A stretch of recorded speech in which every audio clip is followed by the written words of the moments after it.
else. This is the Liberty Beat, produced in partnership with SNOS News and listeners like you. The Liberty Beat is online at libertybeat.news and snls.news. I'm Mick Murrow, reporting for the Liberty Beat, reminding you, spread liberty with a smile.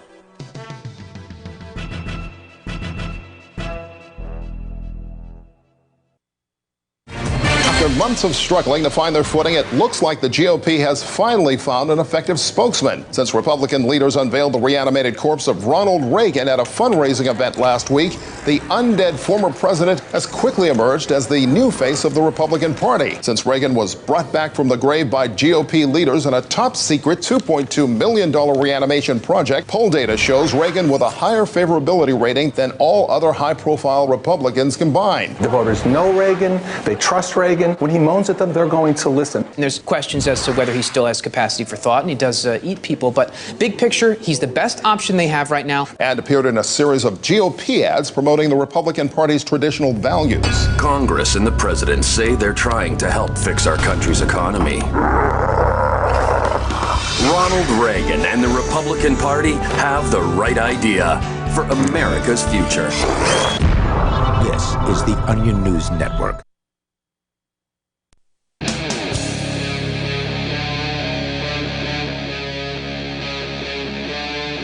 Free Talk Live.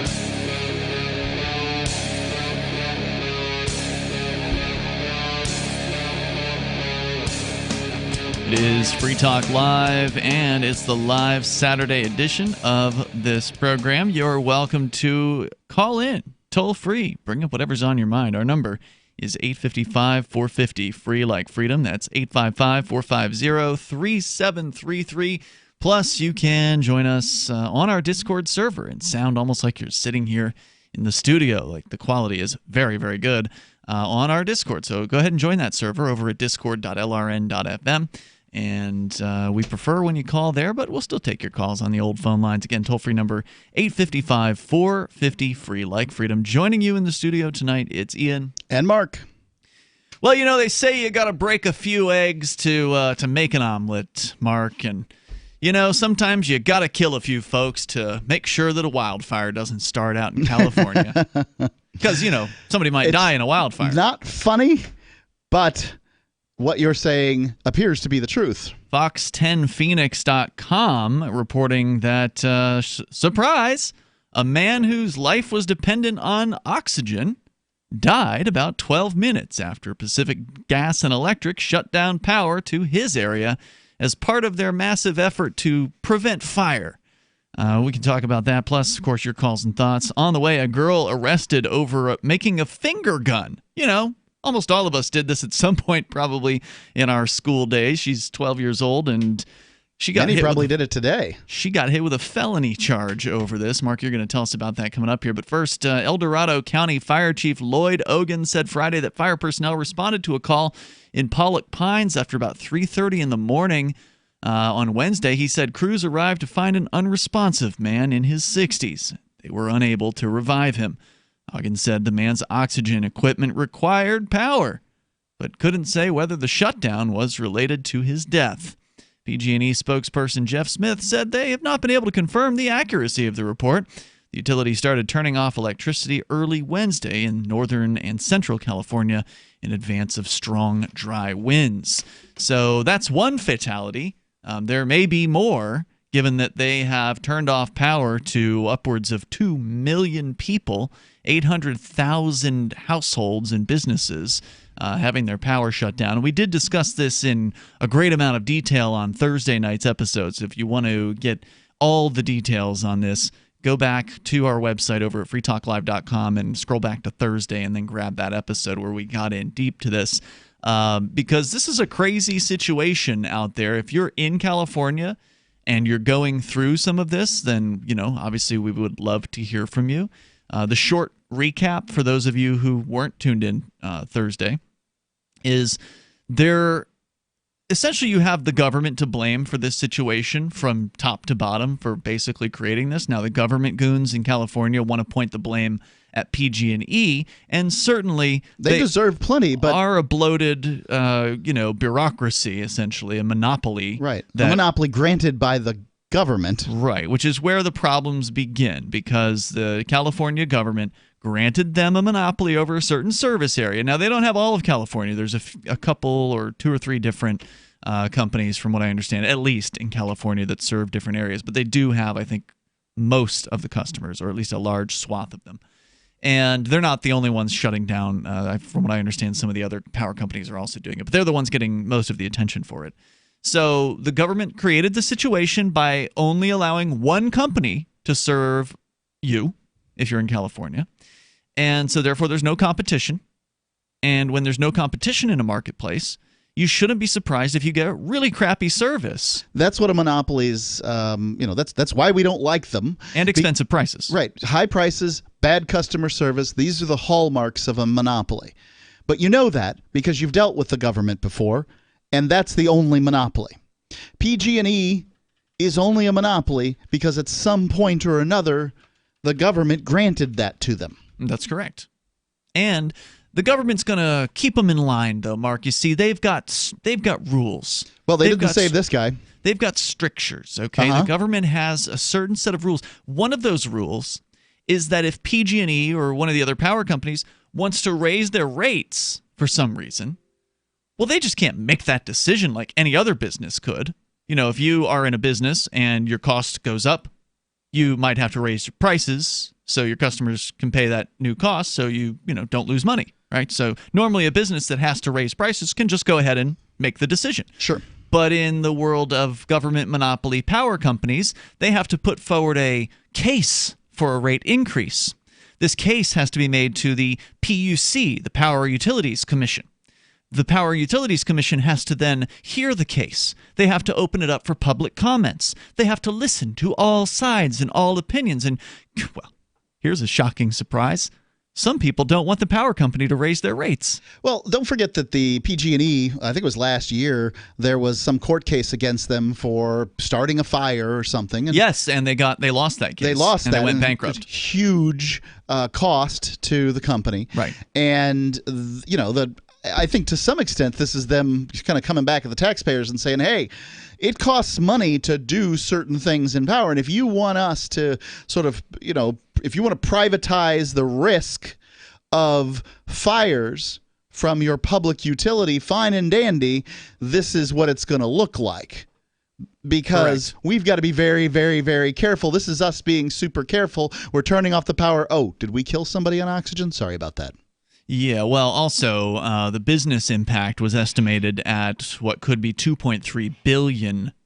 Sure. It's hard to do business, a lot of businesses without power, Yeah. I mean, you've got restaurants with food that's going bad in refrigeration units and just having to throw product out, basically. I mean, there's tremendous losses. Now, what the power company had asked for in their rate increase proposal was another $1 billion in a year. So they wanted to go from like 8.5 to 9.5 billion. I'm rough numbers here. If you're talking about those kind of numbers, that's a pretty big increase in your power bill. It turned out, according to the power company, it would be about $10.50 per month for the average power consumer in California. That doesn't sound bad. No, it doesn't sound bad, especially compared to having no power whatsoever. Sure. And a lot of people would like to have that option. Yeah. Obviously, if you had competition in the marketplace, that would make things a lot different. But I imagine the solar companies are probably raking it in right now. Well, certainly people that are selling batteries and generators and all that stuff, they're selling out just like it'd be a hurricane or something like that. Yeah. People are buying that stuff up. Because, folks aren't the best about pre-planning these sorts of things, even though they received warning from the power company earlier this year that the power would likely be shut off at some point. Probably everybody waited until the last minute to actually go out and get some batteries and water. That's how it is. Stuff like that. So as I was saying, they had to make a proposal to the PUC, the Utilities Commission. That proposal still being heard. So it hasn't been approved.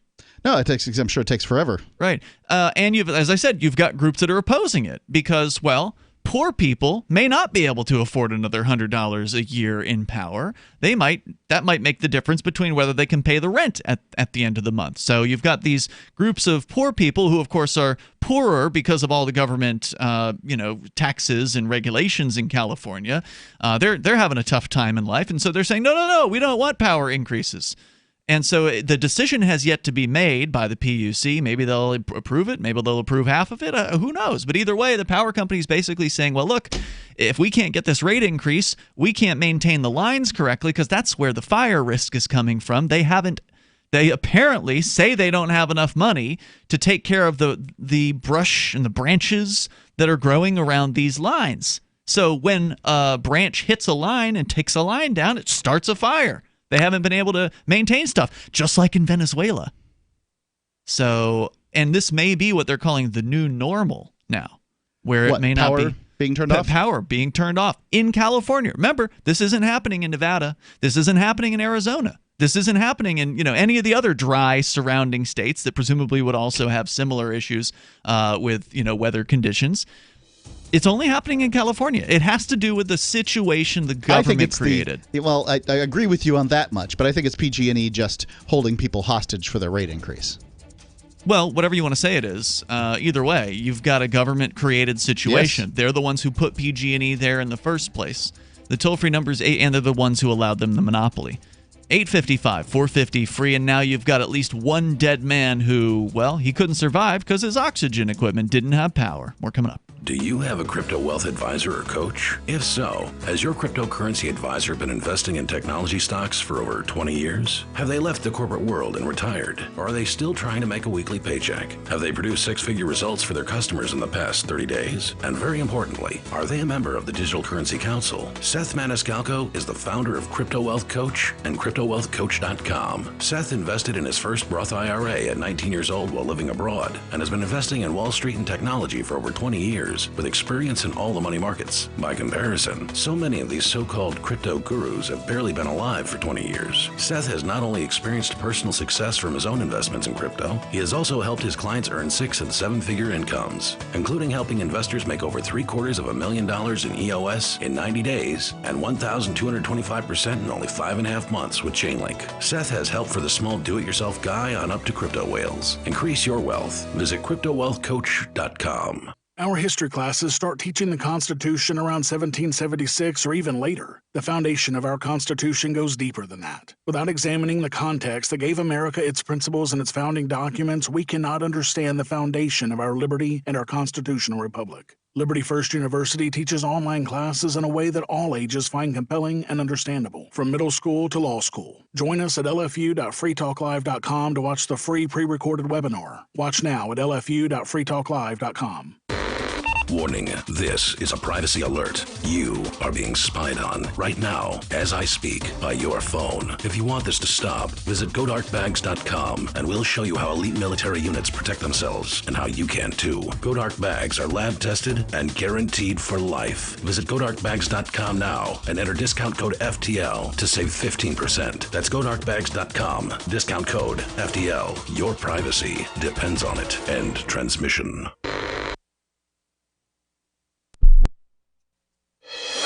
The members of Twisted Sister announced they are now willing to take it. A local man is seated next to Lou Reed on a roller coaster, and in retrospect, a band teacher was probably gay. And now a digitally remastered recap of the summer's music news.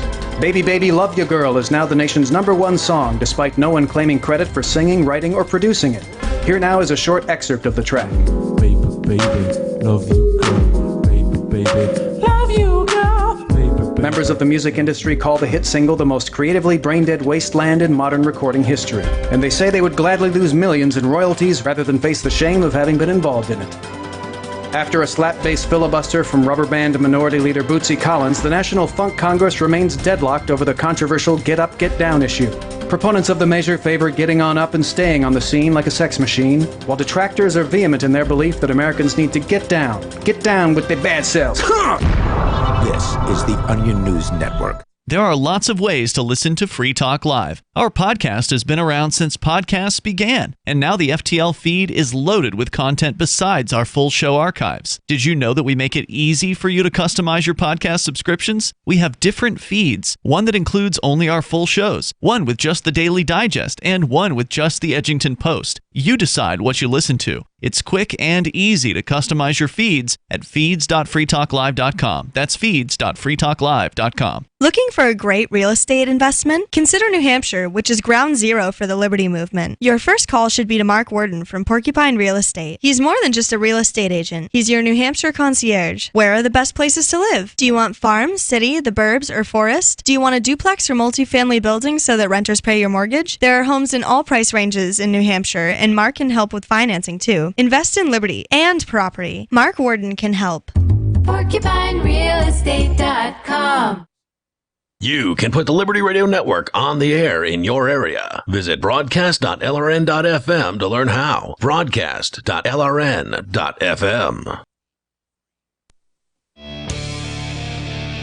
Free Talk Live. Dial in toll free and bring up whatever you want. Our number 855-450-FREE. That's 855-450-3733. The live Saturday edition of Free Talk Live.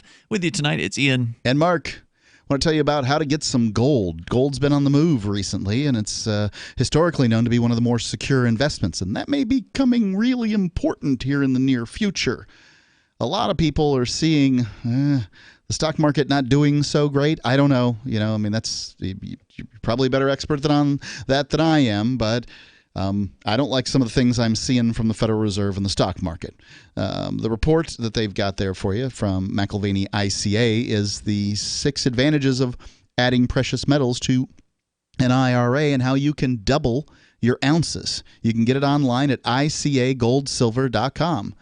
McIlvaney ICA is offering a free portfolio review, too. All you got to do is give them a call. The telephone number's right there at icagoldsilver.com. But I'll give it to you, too.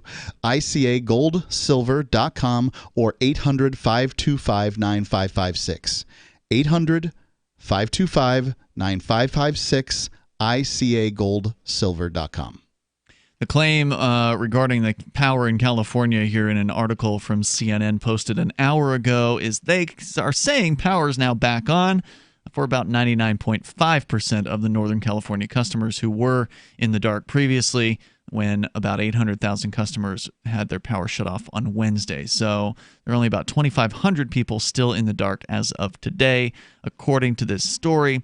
And of course, this is giving people in politics perfect opportunity to grandstand about whatever political position they have and, of course, blame it all on this power company. And again, the power company does deserve some blame for being a government-approved monopoly, but then again, it's the government who put them in that position in the first place. They created the monopoly, and they created the circumstances where that monopoly can't just change its rates on a whim. They have to go through a governmental process first, which means that rate change could be denied, in which case expect the power outages to continue on into the future. It's Ian and Mark here. We're going to go to your calls and thoughts. We actually have somebody on the line in California. He's Paul, calling us from Paradise. Go ahead, Paul.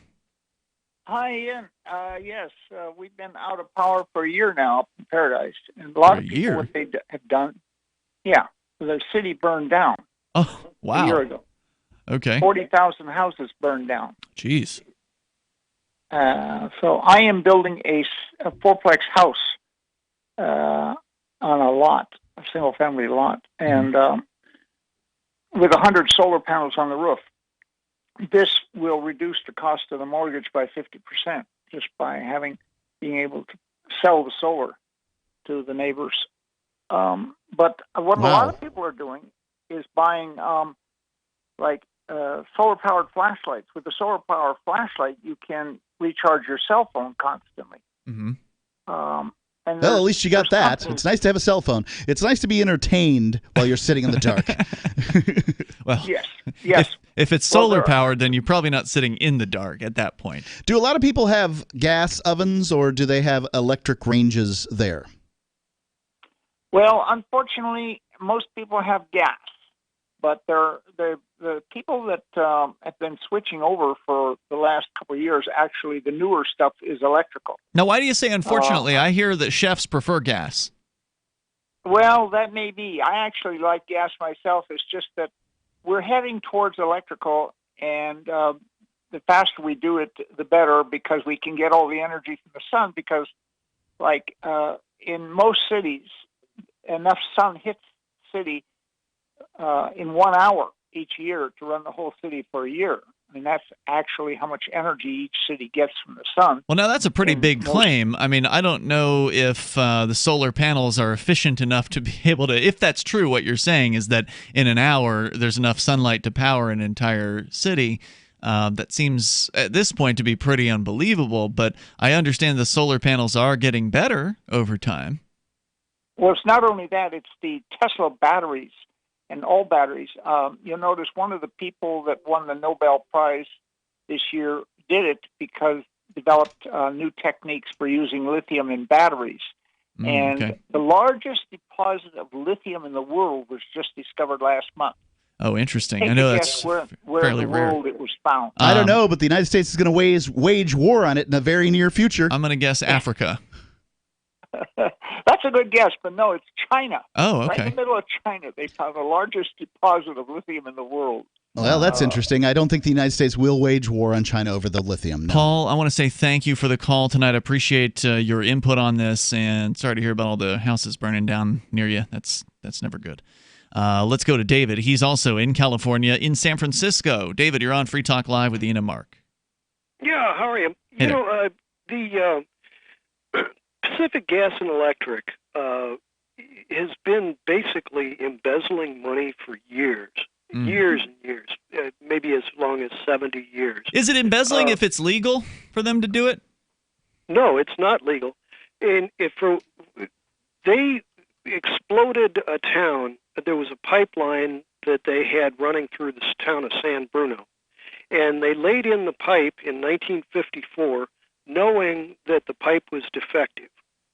Then they intentionally didn't inspect that pipe because they already knew it was defective when they planted it, right? And then when that led to an explosion and burned down a neighborhood and killed a bunch of people, they had to admit that they pretended to inspect it and that it all was one, but in fact they never inspected it, so they embezzled the money, lied about the inspection, and killed a bunch of people. And would you call that embezzling it?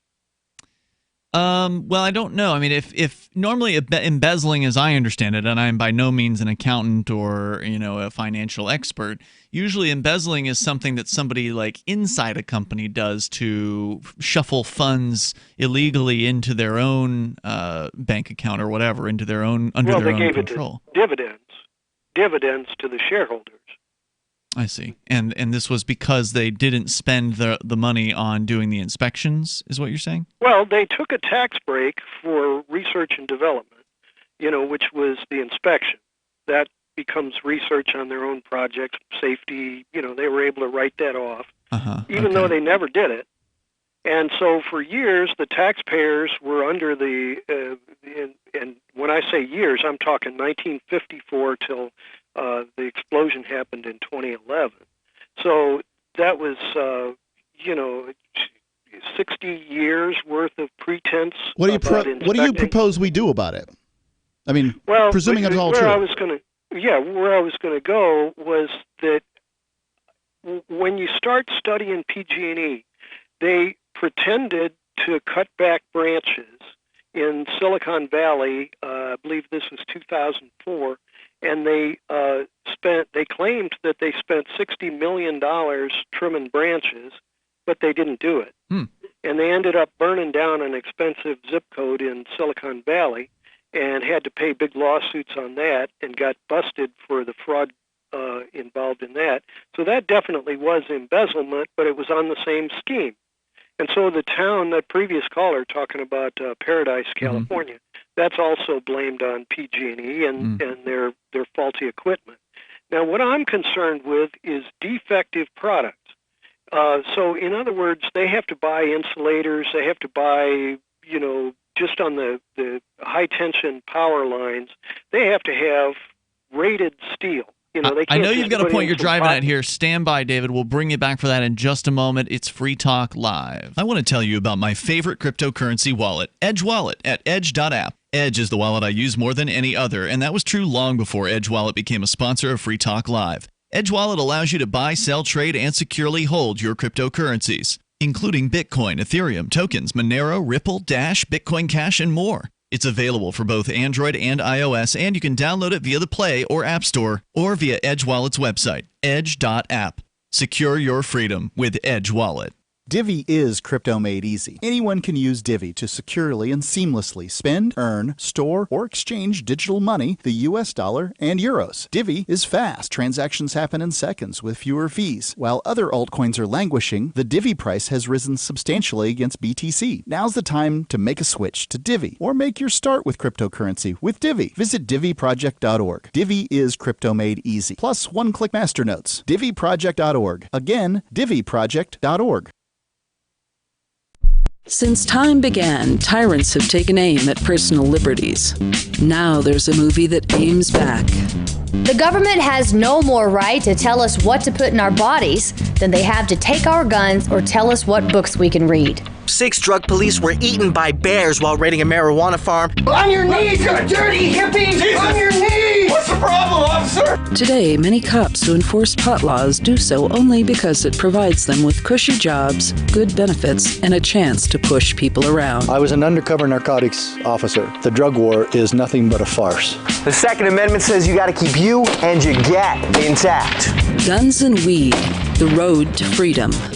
A film by Michael W. Dean and Nima Vadadi. DVD available now at gunsandweed.com or on Amazon. That's gunsandweed.com. Makes the perfect gift. Remember, that's gunsandweed.com. Are you tired of governments murdering people around the world? Stop using their money. There is an alternative. Bitcoin is a stateless free market non-political currency. Bitcoin cannot be inflated or controlled by any government. By using their money, you are helping the state. Stop doing it. You have an incredible alternative available now. Learn it, use it, spread it. Get started with Bitcoin at bitcoin.com. That's bitcoin.com. LRN.FM now has a Discord. Discord is a free text and voice chat platform, and we now have our own server with a bunch of channels at discord.lrn.fm. You can join other listeners as they chat about various things during our live shows, or anytime, day or night. Discord software is available cross-platform, so you can have it on whatever device you want and take your chats anywhere. Join our Discord at discord.lrn.fm. That's discord.lrn.fm. Fact. The new NSA data center in Utah requires 1.7 million gallons of water every single day to operate. Billions of Fourth Amendment violations need massive computers and the water to cool them. That water is being supplied by the state of Utah. Fact. There's absolutely nothing in the Constitution which requires your state to help the feds violate your rights. Our message to Utah: turn it off.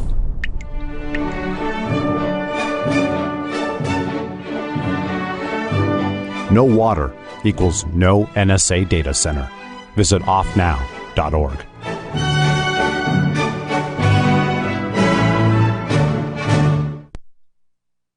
Help get LRN.FM into more ears. Visit promote.lrn.fm for a free bumper sticker, flyers, banners, graphics, and more. Promote.lrn.fm.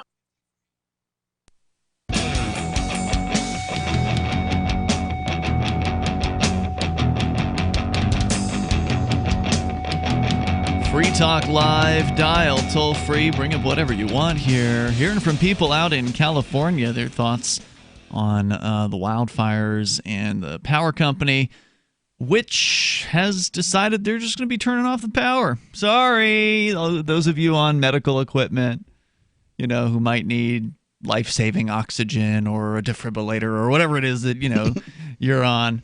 Sorry about that. Most modern conveniences, basically. Yeah. Sorry if you thought, you were going to be able to run your restaurant, and actually have cold meat in a freezer. No. You're just going to have to throw all that out because we're turning off your power. And it may be off for several days, was what they said earlier this week on Wednesday. We don't know. Turned out that it was gone for most people for at least 2 whole days. And some people estimated, CNBC had a story that the economic impact from this, the losses from business owners having to throw out product and not be able to open their doors, not be able to, let any customers inside at all, was upwards of $2 billion. What PG&E doesn't see here is that they are driving people to become energy independent in a way that they've never been driven before. You only have to have this happen a few times before to you get sick of it. Before you're like, well, time to get some kind of battery backup, or because that's the first place to go. Your battery backup isn't going to last more than an hour. I mean, most of those things are pretty no, they have batteries temporary. that'll last for a day. Really? Yeah. Okay. That's a massive battery. It is. I mean, obviously, you'd only want to power the most critical appliances with something like that. And certainly. It's not likely you're going to be running your oven off of battery. It's a bad backup. idea to run something that has that level of resistance off of a battery. Yeah. So we're going to get back into your calls and thoughts. Certainly welcome. Plus, Mark, you'll be telling us about a girl in, I presume, a government school. I'm just guessing about this. Arrested for using her finger in the form of a gun, like a finger gun. We'll tell you about that on the way here tonight. 855-450-FREE is our toll-free number if you want to join us here. 855-450-3733. And I wonder, does anybody within the sound of our voices tonight, and Saturday night is definitely our biggest night on the air. We get a lot of stations that carry us on Saturdays that, let's say, don't carry our weekday show. So do you have a choice when it comes to a power company? Does anybody out there, I've heard that there are places where there may be like 2 companies or whatever where you could actually... A lot of times you have a choice in billing, but you don't have a choice in, sort of who owns the lines. Yeah, so, I mean, we have that choice here in New Hampshire where you can choose what they call the supplier. Mm-hmm. The bill generally comes from the company that does the hookup or the delivery, I guess you could call it. So there's supply and then there's delivery, as I understand it. So at least here in New Hampshire, they've sort of deregulated the supply side to where there are different companies that compete for that. So technically, that should make it a little bit cheaper, although New Hampshire's power is still ridiculously expensive in general. But then again, the delivery side is still restricted to just that one company. So I'm wondering, are there any places in the United States that you know of where you can actually tell a company, hey, I don't want your lines. I want the other company to hook their lines up. I want their power because it's cheaper. Is there something like that anywhere here? Because that's where part of these problems come in is that the government has granted these monopolies to the power companies. But David, you had an idea that you wanted to run by us or get out to the audience, so go ahead, in San Francisco. Well, part of it was about counterfeit parts. If you remember, the TV show 60 Minutes ran a piece, it's probably over 20 years ago, where the airliners were buying counterfeit bolts. And if you're flying in a jet that weighs 100 tons, you want the bolts to be the proper one. You run exactly the right bolts. And so the purchasing agents for the airline manufacturers were sneaking in counterfeit bolts and pocketing the money. Now, I contend that PG&E has been doing that recently, and probably not, they've been doing it for decades as well when you think about it. But so what's happened is that the recognition of those counterfeit parts has finally been accepted by the PUC, and that they know those counterfeit parts are out there, and because PG&E has to clean them up, they have been given the ability to refuse to offer service in an area that's too permeated with counterfeit parts. I contend that. That's not proven, but I contend that that's what's going on. Okay, so you don't really have any evidence for that, but that's your theory. Well, I do in a way because this is an issue that's shown up at power plants all across the world. In 2011, when Fukushima melted down, the nation of Japan started inspecting all of their nuclear power plants, and they discovered that the purchasing agent at one of the nuclear power plants in the southwest of Japan had been buying counterfeit parts and pocketing the money. And some of these parts were like, 40 feet from the reactor, and you don't want to send somebody in there to fix that part once every 50 years. Mm-hmm. And if these guys are buying counterfeit switches that are supposed to be running the plant and they're bogus, then that puts everybody a big problem. at risk. There's a legitimate concern there, David. Thank you for the call tonight. I appreciate hearing from you. Sometimes it's okay to buy, knockoff parts or whatever. Save yourself a few bucks, but if it's some sort of a critical application, right. There's a time and a place for good equipment. What's the brand name on that soundboard over there, Ian? It's a Yamaha. That's a Yamaha, right? You want to get Behringer, you want to get a Yamaha, you want to get a Alesis, right? I don't even know if Alesis makes them anymore, but yeah.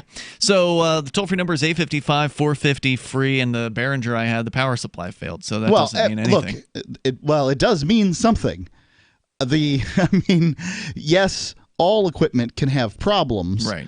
But shoddy equipment tends to have more problems. That's correct. So if you want to join us here, you can. The toll-free number is 855-450-FREE. California Governor Gavin Newsom earlier this week slammed the state's largest utility, this according to CNN, over its power shutoff, saying they're the result of years of mismanagement and greed. He said, quote, "This is not a climate change story as much as a story about greed and mismanagement over the course of decades, neglect, a desire to advance not public safety, but profits." So would that mean that if they changed it to a non-profit company, that all of a sudden all of the power supply problems would be solved? Is it profits that are the problem here? No, it's not what it means. Look, companies need a certain amount of money to operate, and if you put more responsibilities on a company, then they're going to need more money to operate. And I think that's probably what's going on with PG&E. But they've had this relationship with the California people for a long time, and people are a bit jaded on it, as they should be. And so it's very complicated. And I don't want to make this about PG&E because PG&E is just an organization that has a grant, a fiat grant from the kings on high, the Lord known as California, right? Yeah. And otherwise they wouldn't be able to operate. And, we've been fed this line of bull for years that, well, we're the government. Well, you're not the government. You might get a vote, but it's highly unlikely that if you're a California citizen, that your vote for governor has ever made a difference. It's highly unlikely your vote for any one of your reps or senators has ever made a difference. Now, I'm not saying it hasn't counted. I'm just saying that they have won by more than one vote. Well, look, you can elect whoever you want to the governor position. He or she is not going to have any influence over whether or not PG&E's monopoly deal continues. That's going to keep going regardless of who you put in there. I think a governor might have some level to some sway in that. Yeah, he can't cancel that deal. They've got a monopoly agreement with the government. You'd probably need the whole legislature to act in order to change that deal. But you get the bully pulpit. And there's probably like a 10-year out or something like that. There's probably not an easy, it's probably not just something you can just, we're going to terminate this agreement, 1 year notice, goodbye. It's probably much, much, much more in-depth and much more difficult to get rid of this company. Oh, yeah. And again, it could have been any company. It doesn't matter if their letters are PG&E or FPL or whatever their acronym happens to be.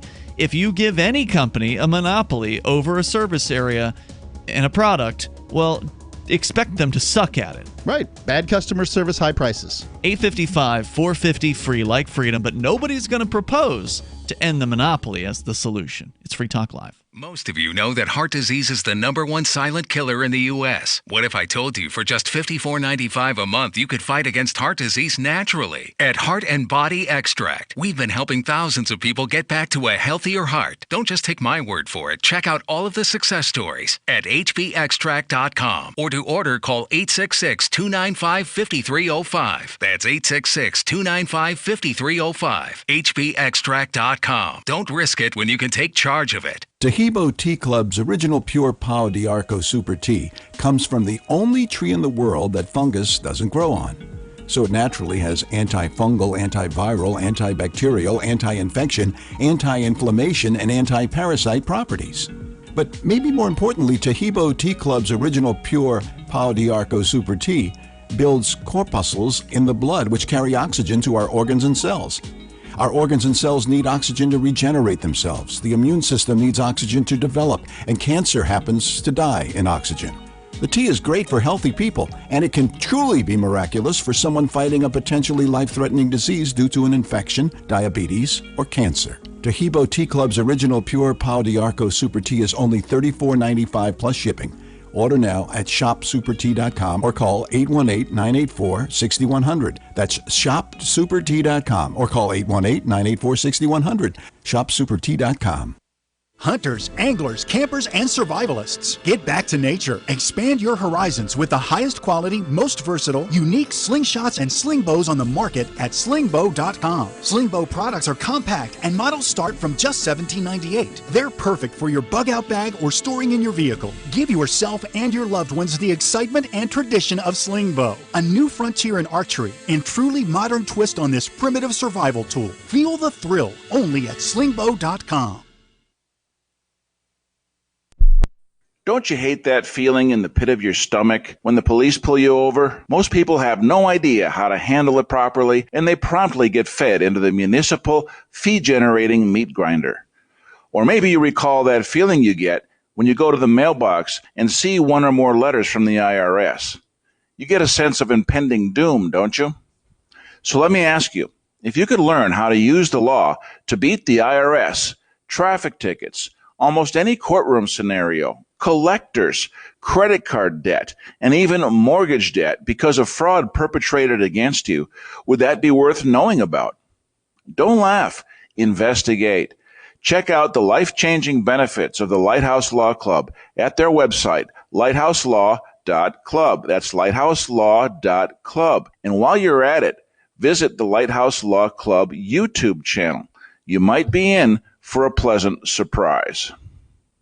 The LRN.FM social media channels have been revamped. We've eliminated Facebook and focused on other platforms like Twitter and Mastodon, the decentralized alternative to Twitter. On our accounts, you'll find posts from multiple LRN.FM show hosts together in one place. Follow us on Twitter at twitter.lrn.fm, or better yet, move to the decentralized Mastodon social media platform at toot.lrn.fm, toot.lrn.fm. I think you'll like it. So you've signed the Shire Society Declaration and are planning your move to New Hampshire to be around more liberty-oriented people. Next, sign up for the Shire Society Forum at forum.shiresociety.com. There are a bunch of people there who are already in the Shire, and they want to meet you. If you're already in the Shire physically, you should also come by the forums. Remember, not everyone uses Facebook. New people are signing up for the Shire Society Forum every month, so drop in and say hello at forum.shiresociety.com. Some of our live shows are streamed in HD on Twitch. Please follow and share at twitch.lrn.fm. That's twitch.lrn.fm.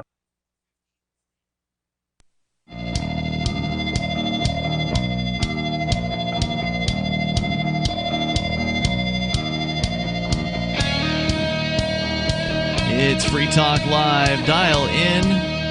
Toll free here, 855-450, free like freedom. That's 855-450-3733. We do have the Discord call-in line rooms over at discord.lrn.fm. Hop into one of those, and you'll sound almost like you're sitting here in the studio with us. Our toll-free number is 855-450-FREE, and it's Ian here with you. And Mark. Plus, you may have heard about KrisAnne Hall. She's the former Florida attorney and former prosecutor who was fired after teaching the Constitution, even though she was ordered to stop by her boss at the time, State Attorney Skip Jarvis. She wouldn't stop, and she stood up for liberty over her paycheck.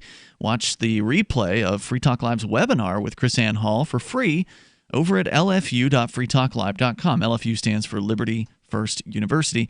KrisAnne is a disabled veteran of the U.S. Army, a Russian linguist, mother, and a patriot. She travels the country and teaches the Constitution now and the history that gives us the founding documents. KrisAnne Hall doesn't just teach the Constitution, she lays the foundations that show how reliable and relevant those founding documents are today. She presents the genealogy of the Constitution, the 700-year history, and 5 foundational documents that are the very roots of American liberty. Her belief is you can't properly understand or interpret the Constitution without a firm grasp of its very foundations. You can learn more about Liberty First University and watch the free webinar on demand. So we did it live originally when it first happened, and now you can go anytime you want over at lfu.freetalklive.com. Although it says here that it may be too late at some point to get this for free, so I don't know if it's going to go behind a paywall or something, but it's still free right now at lfu.freetalklive.com.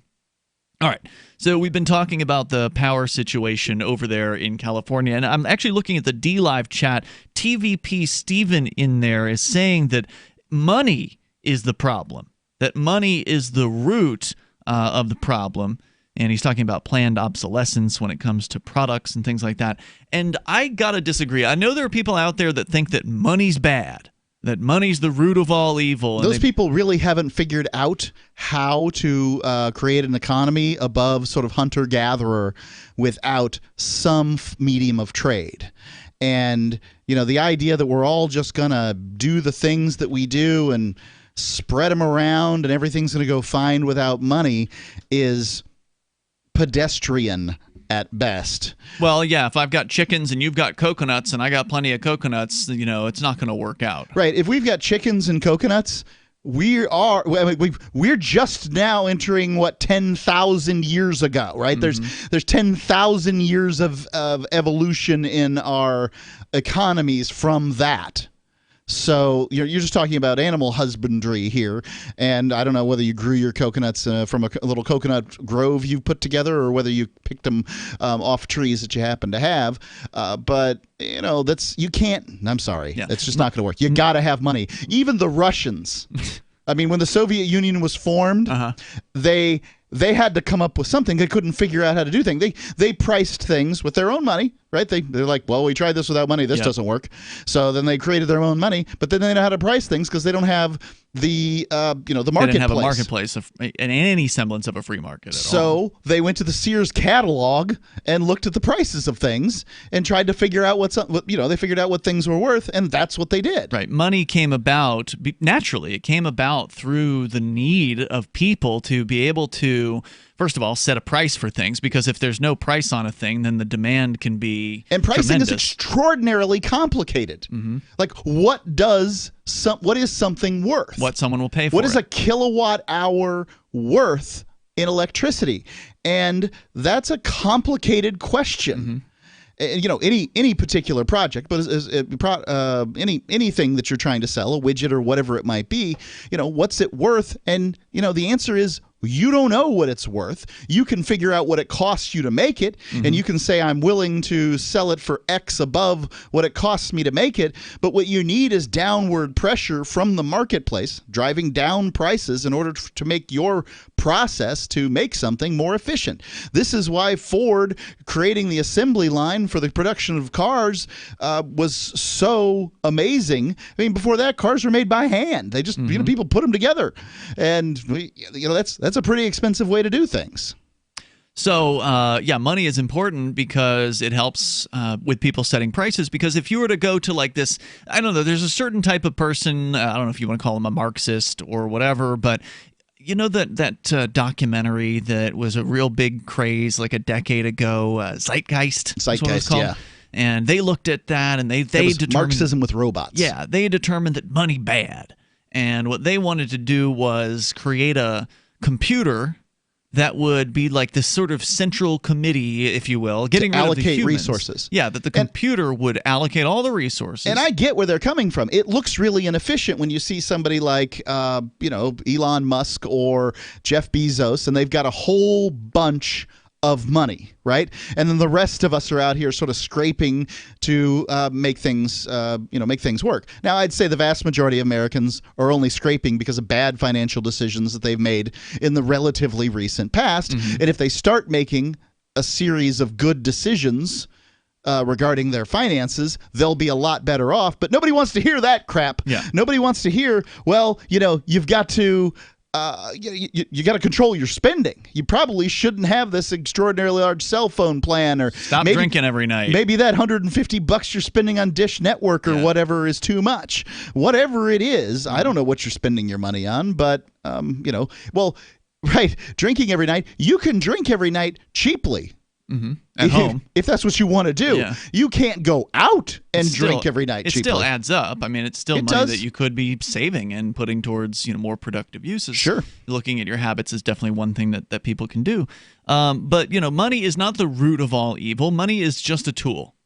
And evil people will do evil things with money.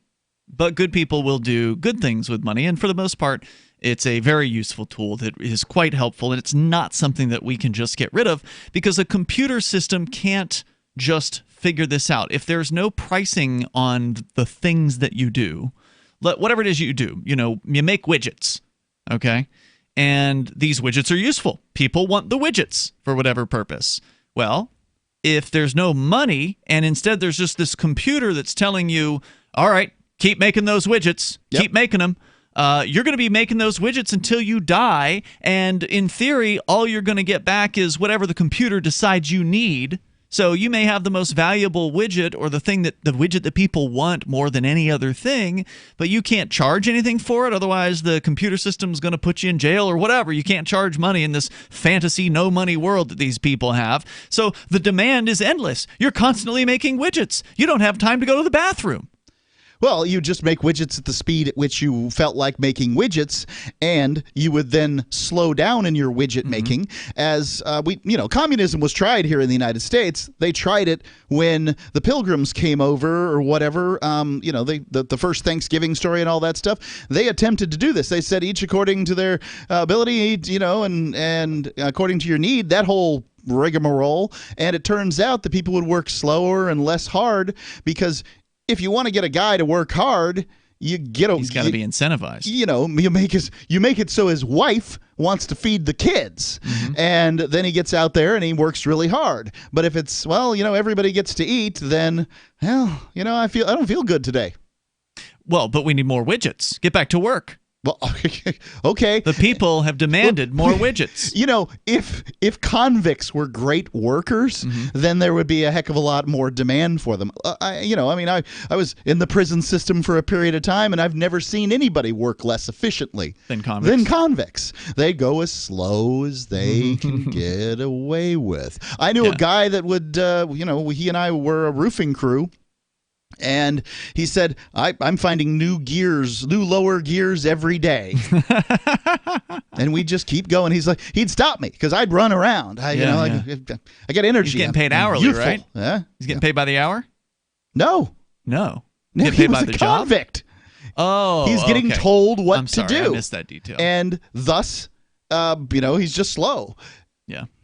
So that's the problem. You can't just get people to do things for nothing. Right. There has to be some sort of a reward, and that's what the money allows for. Is if your time is worth something, if your widget is worth something, you should get compensated for it appropriately. And if you want to take a break, you should be able to do that, and be able to afford to hire somebody to take your place.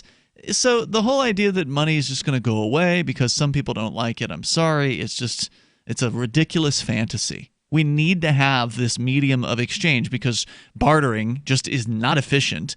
You can't just trade out stuff, in life for everything that you need. You're not going to have a robust and economy that's going to produce a bunch of different things.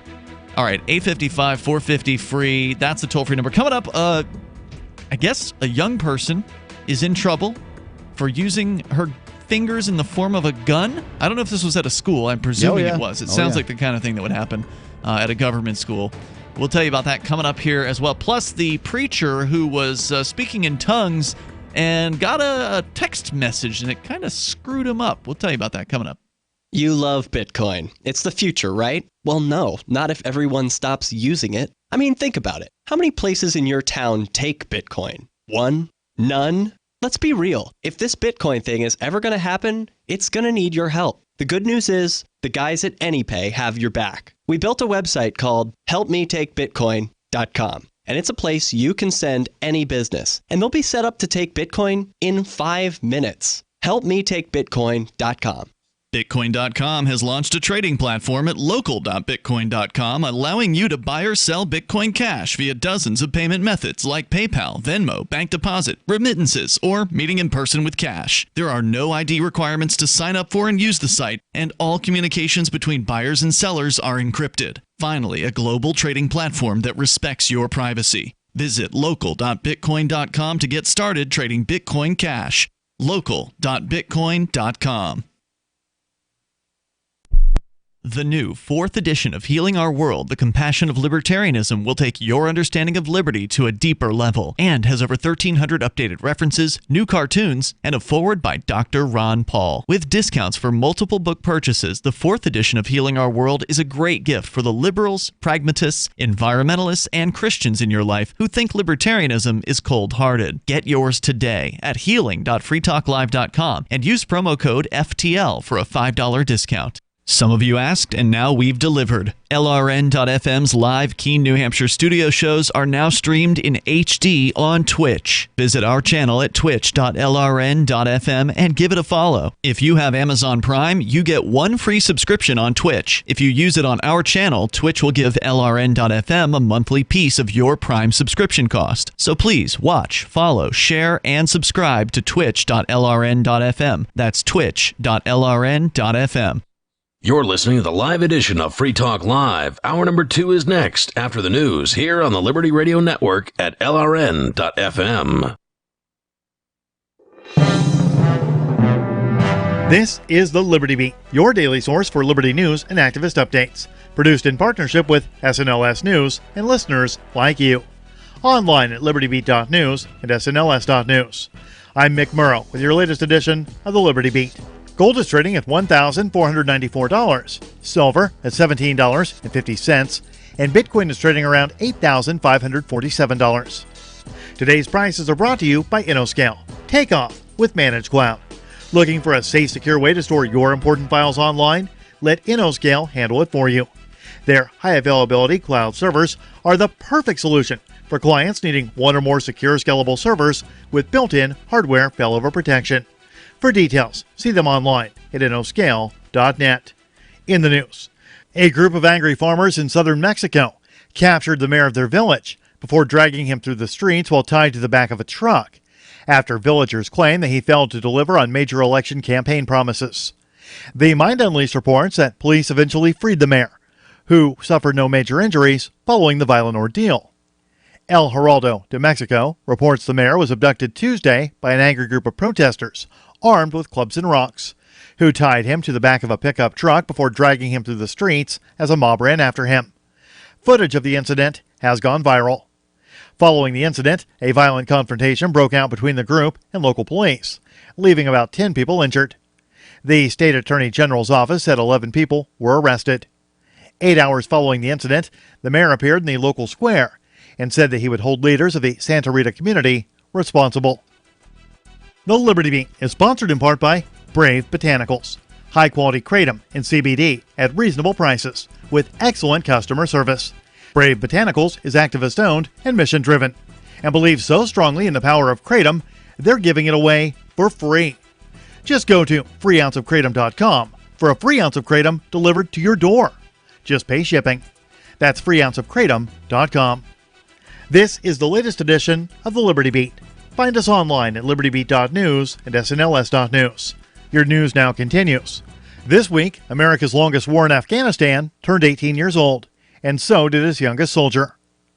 The Mind Unleashed reports that over the span of a now 18-year-long war, an estimated 775,000 American troops have served at least one tour in the historically war-wracked Central Asian country.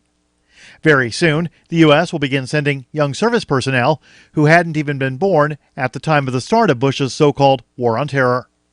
By the numbers, there are 15,364 active-duty enlisted Army members who are 18 years old, and among them, 1,052 of whom were born after the 9/11 attacks. That's according to a report from ABC News. The much smaller, by total numbers, more elite branch, the Marine Corps, has 28,048 active duty personnel aged 17 to 19. An Indiana church has raised the bar of community service for congregations across the United States after it helped to wipe out $7.8 million in medical debt for almost 6,000 families across the state. The Mind Unleashed reports that Northview Church of Carmel, Indiana, teamed up with RIP Medical Debt to use its over $40,000 in donations to eliminate the unpaid medical bills of families across 10 communities in Indiana. RIP, which is based in New York, helps families suffering poverty or whose debt amounts to 5% or more than their income. Beneficiaries are informed through the program that their debt is simply wiped out with no strings attached. The church, which has 7 campuses across the state, had originally announced it would abolish $2 million in debt for 2,500 families in those communities. However, once they announced their plan to wipe out the debt in June, various other churches chipped in to help the cause. Before long, the donations more than doubled as Northview congregants clamored to continue the movement. Those donations doubled the effect of the debt relief plan. Support for the Liberty Beat comes from the Conscious Resistance Network, featuring videos, news reports, and articles from a spiritual anarchist perspective. Experience the Conscious Resistance at theconsciousresistance.com. How would you like to have your business featured on the Liberty Beat? You can. Just send an email to libertybeat@snls.news for details. This is the Liberty Beat, produced in partnership with SNLS News and listeners like you. The Liberty Beat is online at libertybeat.news and snls.news. I'm Mick Murrow, reporting for the Liberty Beat, reminding you, spread liberty with a smile.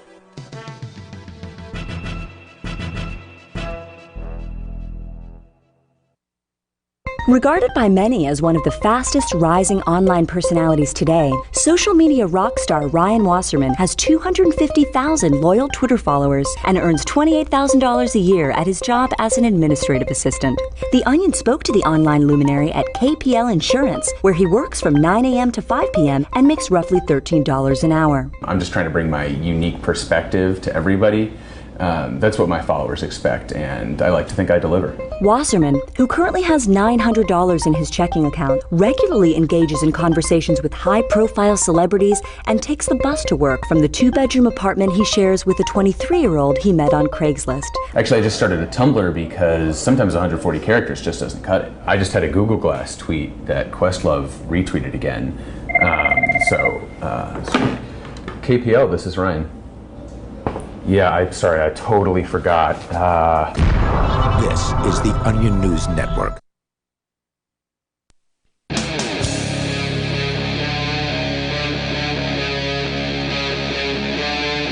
Free Talk Live. It's Free Talk Live, and you can bring up anything you want here. The toll-free number is 855-450-FREE. The live Saturday edition of the program. With you in the studio tonight, it's Ian. And Mark. We're going to get into this story, Mark, about the young lady, 12 years old, I guess, in a government, I'm going to presume government school. You presume correctly. Where she was arrested, apparently, for doing that thing with her hand. Makes it look like it's a gun or a pointy thing with your thumb up, right? Like people think that's finger guns, a finger gun or whatever. Pew, pew, pew, right? Yep. Apparently, that's now a crime. Where was this? Well, it's out of the Kansas City Star, and it's by Mara Rose Williams. It's from Overland Park, which I get the impression is somewhere near Kansas City, very close to Kansas City here. 12-year-old girl, Overland Park, formed a gun with her fingers, pointed at 4 of her West Ridge Middle School classmates, one at a time, and then turned the pretend weapon towards herself. Pretend weapon. Police hauled her out of school in handcuffs, arrested her, and charged the child with a felony for felony threatening. Shawnee Mission School officials said that they could not discuss the case, citing privacy laws, but did say it wasn't the district that arrested the child. That's true. Districts don't arrest. They don't. We didn't do that, said the spokesman, David Smith. That's not our job. Oh, really? Who called the cops? Well, they didn't arrest them. I know that. I do too. It's obviously, somehow the Shawnee District school officials did not feel, Shawnee Mission, school officials did not feel that they could handle a 12-year-old girl armed with nothing but her bare hands. We got in our Discord chat, Rafi says, "Was that a semi or full auto finger gun?" Right. I mean, I think it's a revolver. I mean, it kind of has that thing in the middle. I don't know. It kind of has a revolver feel to it. I don't know. I've never thought that far about it. We've used finger guns a long time, and so. Have you ever done the rubber band variant on the finger gun? Sure. Now that is a gun. Right? Then you've got a projectile. You've got something going, fast at somebody that could cause a little sting on them if it hit them. Yep, that isn't what happened here. Nope. And still, that doesn't sound like a felony to me. Imaginary. Yes, device. A felony for a 12-year-old. A school resource officer employed by the Oakland Park Police Department would have handled the arrest, Smith said, and the department said it could not discuss the case. According to Johnson County District Court documents, September the 18th, the girl... Well, what good is it going to do for them to discuss the case? I mean, it's not going to make them look any better if they try to trot out some lame-o excuse. I mean, this is an embarrassing situation for them, I think. Now, they may not feel embarrassed, but hopefully people that are looking at this news story are as shocked and appalled by this as we are in Kansas. So the court documents say unlawful and feloniously communicated a threat to commit violence with the intent to place another in fear or with the intent to cause the evacuation, lockdown, or disruption in regular ongoing activities or created just the risk of causing such fear. So I'm just trying to imagine them locking down the whole school over a girl with a finger gun. And I can see them doing it. That is the world that we live in today. It is. I mean, I can see how somebody would consider finger guns a threat, but no. 99.99 something multiple nines times that finger guns are used, they are not a threat, right? So they're just something. Did it say what she allegedly said? It said something about she turned it on herself after pointing it at people. Did she say something to them? Is it said in the story? No, that's it wasn't. I'm gonna kill you or something. There's no like allegation of anything. Nobody will talk about this. Mm-hmm.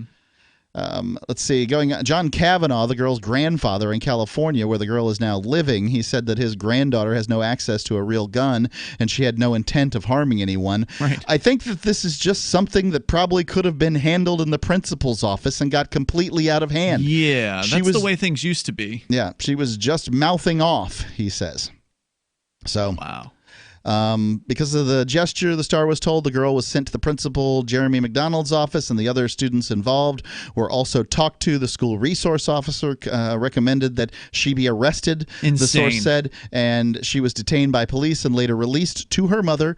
A hearing in the juvenile division, the District Court of Johnson County, is set for Tuesday. And she's in California now, apparently. Yes, that is the case. So... let's see. A person familiar with a more detailed incident report spoke to the Star in condition of anonymity. The person said that during a class discussion, another student asked the girl if she could kill 5 people in the class. Who would they be? In response, the girl allegedly pointed her finger pistol like the ones many children use in playing cops and robbers. So there you go. I see. So she wasn't even... She didn't even initiate this concept. Somebody asked her, right? Oh, if you were going to kill 5 people, who would it be? That person, that person, that person. That's all she did. Yeah, I'd kill Johnny. I'd kill Tina. This is a 12-year-old. I mean, they're not like, it's not like she's just gotten out of diapers or anything. But I mean, it's. So this is all we have to do to get our friends arrested, our classmates arrested for a felony now, is say, if you could kill. I mean, wasn't the old game Mary F. Kill? Do you know this game? No, I don't think I do. Okay, so there's like, some game that apparently the young ladies play in, of a certain age. And it involves the F word? Yes. Okay. Well, it involves the imaginary act. That's involved there. And In one case, you've got, who of these three guys, right? Who would you have sex with? Pick the guy you'd marry, pick the guy you'd, pick the guy you'd kill. I've heard this. I've heard of this. Yeah, it's not uncommon. So, is this now a felonious act? And I'm sure that we had games where, we imaginarily killed people. Sure. I can't think of anything off the top of my head besides playing cowboys and Indians and things like that. Army dudes or whatever. Are these now felonious acts? I don't know. It's hard to even fathom that, right? Like, I remember running around in the woods in my grandparents' neighborhood with some of the neighbor kids with, fake guns that you'd get at Kmart or whatever. It was a blast, wasn't it? Yeah, it was a lot of fun. So much fun. Now it sounds like something like that. A bunch of fat kids that can't point finger guns at each other. Well, yeah, it sounds like this would be a criminal charge. If somebody saw you running around with a gun, they'd think, "Oh my God, terroristic threatening. He's got a gun." Someone might think that's real, but it's got an orange cap on it. But they might think it's real anyway. Yeah, there are guns that are painted now, right? You've seen like the Hello Kitty M16s. Where they've got a real gun, but they paint it pink. There are AR-15s out there that look like Nerf guns. Mm-hmm. Following the many school shootings across the country, such as last year's February the 14th mass killing of Marjorie Stoneman Douglas High School in Parkland, Florida, many states have adopted zero-tolerance policies for bullying and threatening. Because zero tolerance worked so well with all their other, times they've used it. Yeah, I think they just, they don't know what to do. Like where they, remember the time they got rid of, or they kicked a Eagle Scout out of school because he had a knife in the back of his car? My favorite one was when they took a deaf kid whose name was Hunter, which was actually the finger guns symbol. The sign. Right. The sign language for it. As a deaf person has to come up with, rather than, going Hunter and right? spelling it. Spelling it out, they had to have a word for Hunter. And I suspect Hunter might very well be the finger gun symbol anyway. Yeah. Like if you're talking about, the person that hunts webbits, So, that's just the symbol. The symbol is finger guns. Well, now they need a new symbol. They had to suspend this kid over his name. I still hope that the judge laughs this out of court when it finally does come into court, but I don't actually believe that will be the case. That's what should happen here, because this is absolutely ridiculous. You want to stop this from happening to your kid? Just don't send them to government school. That's the best thing that you can possibly do. Just get them out of a situation like this, where they look to the police to make decisions for penalties, whereas they used to just be done, go pick up the trash after school, kid. More coming up. Free Talk Live. You can be the smartest person in the room on the topic of the Constitution if you watch this free webinar. Liberty First University is online training on the principles of liberty and the origin, proper application, and defense of our founding documents and the principles they contain. You will receive an education worthy of the highest institutions of learning, as if the founders were teaching it. Join us at lfu.freetalklive.com to watch the free pre-recorded webinar. Watch now at lfu.freetalklive.com. Do you have a crypto wealth advisor or coach? If so, has your cryptocurrency advisor been investing in technology stocks for over 20 years? Have they left the corporate world and retired? Or are they still trying to make a weekly paycheck? Have they produced six-figure results for their customers in the past 30 days? And very importantly, are they a member of the Digital Currency Council? Seth Maniscalco is the founder of Crypto Wealth Coach and CryptoWealthCoach.com. Seth invested in his first Roth IRA at 19 years old while living abroad and has been investing in Wall Street and technology for over 20 years with experience in all the money markets. By comparison, so many of these so-called crypto gurus have barely been alive for 20 years. Seth has not only experienced personal success from his own investments in crypto, he has also helped his clients earn 6- and 7-figure incomes, including helping investors make over $750,000 in EOS in 90 days and 1,225% in only 5.5 months with Chainlink. Seth has help for the small do-it-yourself guy on up to crypto whales. Increase your wealth. Visit CryptoWealthCoach.com. Warning, this is a privacy alert. You are being spied on right now as I speak by your phone. If you want this to stop, visit GoDarkBags.com and we'll show you how elite military units protect themselves and how you can too. GoDark Bags are lab tested and guaranteed for life. Visit GoDarkBags.com now and enter discount code FTL to save 15%. That's GoDarkBags.com. Discount code FTL. Your privacy depends on it. End transmission. Why did you move to the Shire? I moved here to the Shire because there's other people around who take liberty just as seriously as I do. I moved to the Shire because I saw videos of people challenging authority and thought that I could get support myself. It called to me, like, do this right now. I wanted to be around people like me who got it. And once I got here, I knew there was nowhere else that I wanted to be. I've always wanted to change the world. So I moved to the Shire to join people who were actually working towards doing the same thing. The people here are awesome, loving, and positive. It was for the adventure and for the feeling of something important is happening here. And I just wanted to come to sort of be part of that. Visit ShireSociety.com to read and sign the Shire Society Declaration and learn the reasons why, if you love liberty, you should immigrate to the Shire. Plus, connect with others via the forum at ShireSociety.com. That's ShireSociety.com. So you've heard all 3 hours of the latest episode of Free Talk Live, and you're still hungry for liberty-oriented audio content? Did you know that we have another 24/7 audio stream at LRN.FM? The Liberty Radio Network airs the latest episodes of some of the best liberty-oriented podcasts on the internet around the clock. In addition to recorded content, you'll also hear live shows like Free Talk Live, originating from our Keene, New Hampshire studio. So listen anytime at LRN.FM. That's LRN.FM. Cell 411 is a free app for Android and iOS that replaces government-controlled 911. Cell 411 allows you to preset a group of friends or private organizations to show up at any emergency. Cell 411 is a nightmare for the state because it proves their so-called services aren't needed. Cell 411 has had thousands of installs, and of course it's covered by the BIPCOT no government license. Cell 411 because your friends won't shoot you when you're in trouble. Without the government, who would build the emergency services? You and Cell 411. Get it today at getcell411.com. Love what we do? Please help support our international satellite channels at patreon.lrn.fm. That's patreon.lrn.fm.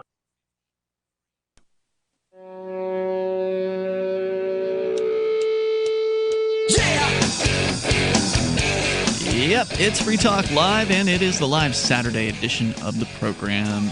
As always, you're invited to join us here and bring up whatever's on your mind. The toll-free number is 855-450-FREE, like freedom. That's 855-450-3733. We're talking about the ridiculous world of zero-tolerance policies in government schools. This time, it has resulted in a 12-year-old female being charged with a felony of basically making threats. She had a finger gun that she pointed at some other students in class when she was asked. It's not like she came in and just drew a finger gun and started threatening people with it, which still isn't really very threatening in my opinion, but she was asked, hey, if you could kill five of the people in this room, who would it be? And then she made her fingers into a gun form, and she pointed out the people that she would off, and then she pointed apparently at herself after that. Right. So they then took her to the principal's office. Suicide's edgy these days. They took her to the principal's office. They called in the school resource officer to get his opinion, and the officer said, yes, I think we should arrest her. And so they arrested her, charged her with a felony, and now she gets to go to court where she could. Looks like they're thinking that she could get up to a year in juvenile detention center. It's insane. Just absolutely insane. If I were her grandfather, she said in the story that she was staying with her grandfather in California. Yep. I'd keep her there.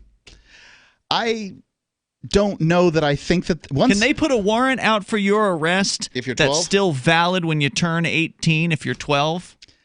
I suspect they can do whatever they want. Yes, once they charge you with a felony, you are now a felon. So yeah, they absolutely would come get her. Even at 12? Yeah, yes, they would. This is the problem, is once the machinations of this machine kick into gear, everybody who's involved in the machine becomes irresponsible. The cop's like, well, hey, it's my job to serve the warrant. Mm-hmm. Well, it's my job to get her back to, Kansas. It's my job, or Kansas City. It's my job to, whatever.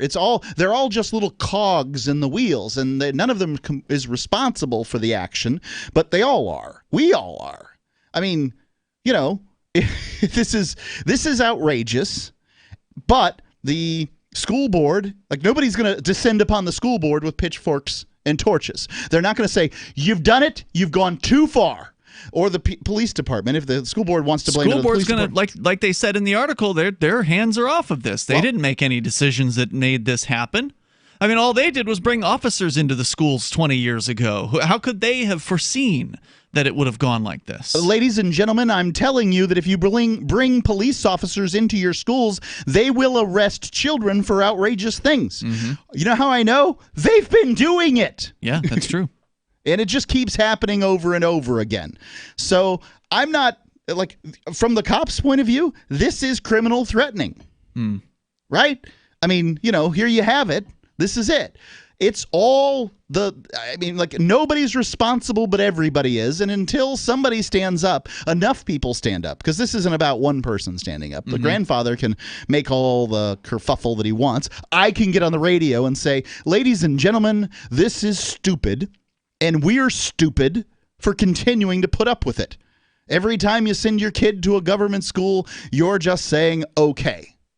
And until there's a market signal, and it's very difficult to send market signals to monopolies. Both of which the police and the government school system are monopolies. Yes, it is true you do not need to send your kid to the school, but you must fund it. True. That makes it a monopoly. Whether you send your kid there or not, it's still a monopoly. Well, we could probably parse that one out. I don't know if I agree. Is there another term? Yeah. They're not a monopoly education provider. Right, because there are other options. But they're a monopoly in the funding, because everybody has to pay. That's true. So that's the difficulty here. They're going to get paid whether they provide, take a look. Government schools generally provide the worst education in a given area for a given grade, right? I mean, usually the private school is going to be the better choice. Right. Government schools are only compared to other government schools when they say they're the best. You're only looking at the other government schools. Sure. Yeah. I mean, it's like the Special Olympics. They're not compared to the Olympics. Athletics, yeah. And, why would they be? Obviously, it's not the same thing. One is a state indoctrination organization. Right. The other one is an education organization that is participating in the marketplace. They do some similar stuff, but ultimately, this is what you're going to get, ladies and gentlemen. We know what 100 years of public school education is going to bring to America, because we see it. It's dumbing down for sure. You can look at Jonathan Taylor Gatto, the New York State Teacher of the Year, I believe, at one point. He is very, very elderly. Did he pass away finally? If he was not, national. he's very old. I don't know. Yeah, he's National Teacher of the Year. Oh, I thought he was New York State. I thought he was national. You might want to double check that. Okay.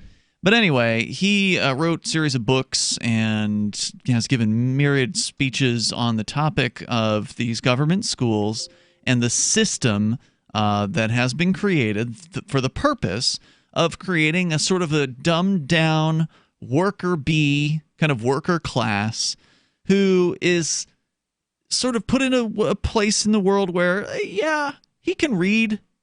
Yeah, he can do some math. He can, do the basics enough to where he can get a job and, work that job through retirement and then, die after having had children and grandchildren and so on and so forth, and paid a ton of taxes the whole time, never really questioning his life's circumstances, never really critically thinking or trying to think outside of the box, because any kind of behavior like that is dangerous to the status quo, is dangerous to the people in the halls of power in the United States and in the various state governments. And Gatto just did a great job of outlining this stuff. It's almost like child abuse to send your kid to a government school. I don't think the government schools are terribly different than many of the private schools that I've seen, but when you have a result, the thing is that you need to know that these are quite possibly the results, right? Like your kid could make the finger gun gesture, and nobody's responsible when they get a felony. Oh, and I'd like to tell you that it doesn't matter if they're charging this girl with a felony. Your typical 12-year-old or 10-year-old or whoever's going to make a finger gun gesture at somebody isn't watching the news. They're not aware of what's going on. I mean, the kids in her class may know what happened to her, but outside of that, I'm telling you, elementary school, middle school students are not tied into the news. They don't know what the policies are. It's not going to go through their head. You're not sending a message to the other, to the 10-year-olds out there that might grow to 12-year-olds that would point finger guns at people. It's not happening that they're going to think to themselves, oh, wait, I shouldn't form my fingers into the form of a gun because they might take that really seriously in the office. I really need to think about my actions before I do them. No, they're just going to do what they're going to do because they're very young and they don't have the experience at this sort of thing. So, and then another one's going to get charged criminally. And then another one's going to get charged criminally. And no one's ever going to take a lesson from this. It's not going to have the desired effect of sending a message. The parents, people who are sending their kids to this school aren't taking a lesson. No. Nobody's going to do anything. Everybody's going to sit around like, oh, well, this is bad and dumb. And it is. Bad and dumb. All right. The toll-free number here is 855-450-FREE. John Taylor Gatto lives... Oh, no, died. Yeah, he did die. He is dead. Okay, he died, and he was Teacher of the Year, New York City Teacher of the Year 3 times, and State 1 time. Told ya. More coming up here. This is Free Talk Live. You can join us. Talk about zero tolerance or anything. She seems happier. Her fur is so much shinier, silkier, softer. She has really mellowed a lot. Sheba is 105 lean pounds of shiny, smooth, happy dog. For life. The shedding has stopped. The itching has stopped. Since 2001, we've helped more than 250,000 dogs get over their nutritional deficiency miseries. And saved our customers bazillions in vet bills. Everything we tried failed except the Dinovite. Come to Dinovite for help. DINOVITE.com. If you want the dog to be healthy, you got to feed it something healthy. The omega-3 fatty acids. Flaxseed, zinc, alfalfa. The digestive enzymes that are cooked out of regular dog food. Dinovite is nutrition. Dinovite for life. Don't let your dog itch, scratch, stink, or shed like crazy. Come to Dinovite for help. 859-428-1000. 859-428-1000. DINOVITE.com. So the protection of life, liberty, and property is what the Free State Project is all about. But it's an effort to move 20,000 people who understand. It's about demonstrating to the entire country that, yeah, we can have a free market, a truly free market. Making it just a freer, great place to live. It's the world's largest voluntarist libertarian community, and it's only getting bigger. That's amazing. To be able to move to a place where other people passionately believe in being free and independent. What the Free State Project is managing to do, though, is to put their money where their mouth is. It's physically getting up across the country and saying, let's go someplace and let's demonstrate the power of these ideas. There's a lot of kind of philosophy that surrounds liberty. There's a lot of thinking about it and talking about it. But here in New Hampshire, people are doing it.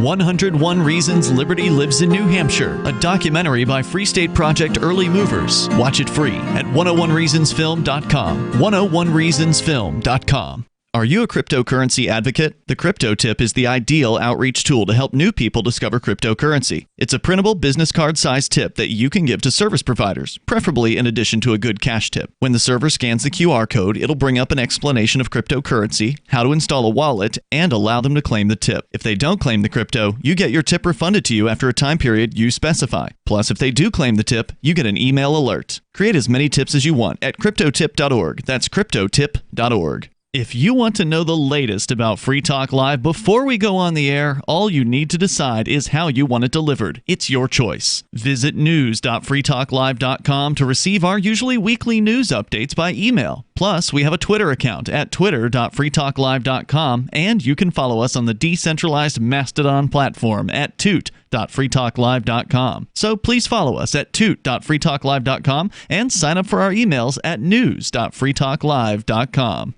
Are you about to meet the media? If you're about to be interviewed, do their homework for them. Know this about the person who will interview you. He or she is busy, so expect minimal, if any, preparation. He or she doesn't know as much about your topic as you do. He or she isn't as concerned as you are about getting your message out, so you need to take responsibility. Provide a biography and fact sheet, photographs, or other materials that tell your story. story. Reporters won't be put off if you supply frequently asked questions. Remember, Public Speaking 101, at the end of the speech, what's the one thing you want them to remember? You can download the document I supply to reporters who interview me and squirm through a video that demonstrates how not to conduct your media interview at www.survivalspeech.com. I'm Holland Cook. Now you can follow LRN.FM on the decentralized Mastodon social media platform at toot.lrn.fm, toot.lrn.fm.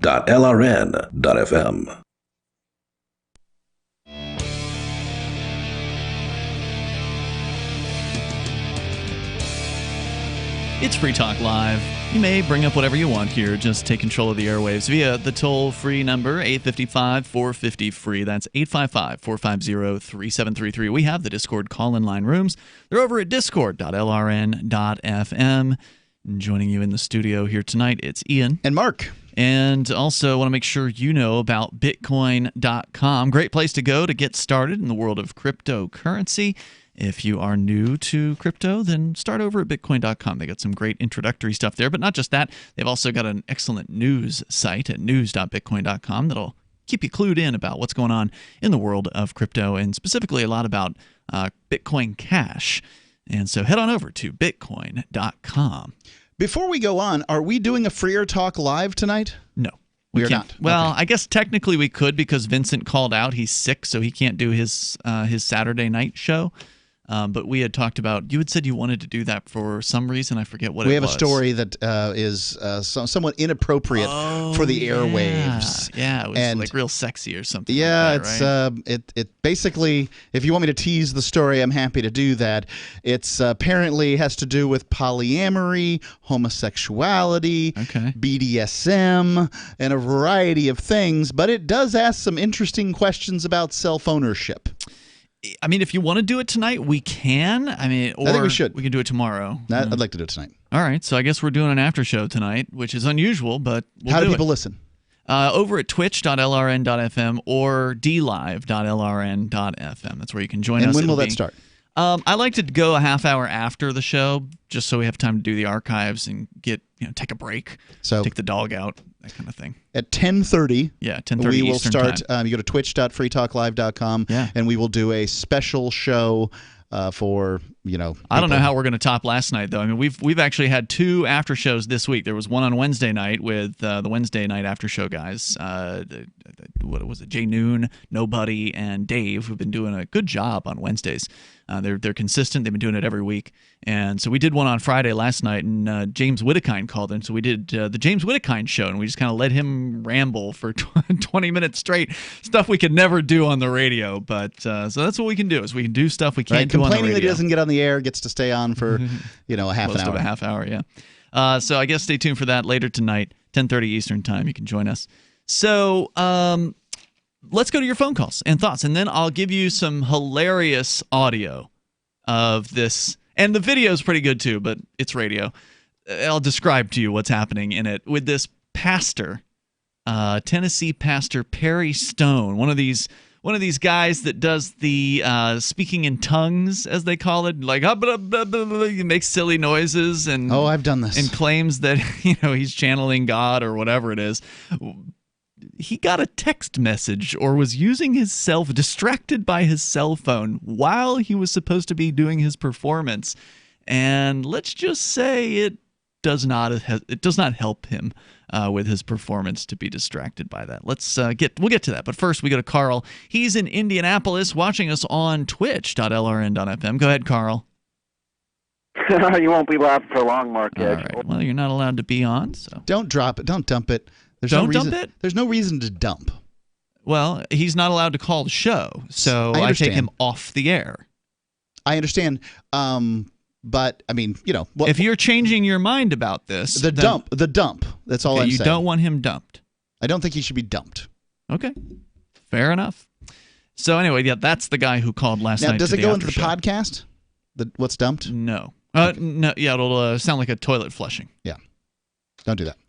855 450 free, like freedom. We go to David. He is in New Mexico. You're on Free Talk Live. Hello, David. Yeah, I've been programmed, my subconscious, about 95% of the time when you announce the next call, and I think it's going to be James. I'm right about 95% of the time. Clairvoyance has got to be good work. Yeah, I don't know. It's not really clairvoyance. I don't know what it's triggering, but I can feel the cues, the location, and the name chosen, and I compare that with my life experience and what radio stations that you're on, et cetera, et cetera, et cetera, and I get a signal, and it just all doesn't compute, and so I know that it's or I think that it's a what's the word? Not a troll, but anyway. And then I further can make a decision whether I think it's James versus one of the other trolls, and then I decide whether which one it is, and I usually get it right. Anyway, congratulations. Yeah, it's not really a congratulations thing. It's just kind of a mystery of the universe kind of thing. So what were you calling about tonight? What you're talking about? So polyamory and et cetera, et cetera, et cetera. Do they all work at the University of New Mexico radio station? Here we go. We'll discuss the story tonight at 10:30 at twitch.lrn.fm.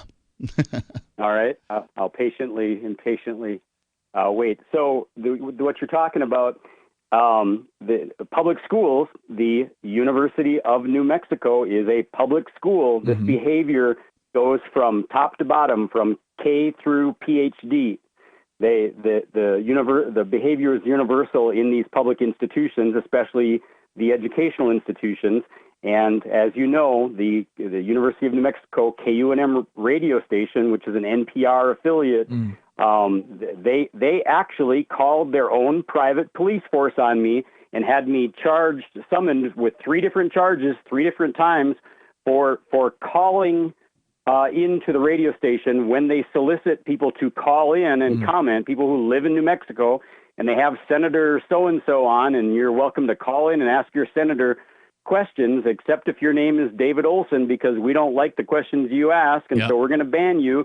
And when you don't obey what we order you to do, then we call our law enforcement, whether it's legitimate or not. And the law enforcement then illegitimately trumps up charges like a felony for a finger gun on however old that little girl was. What did they hit you with? What was the charge you got hit with?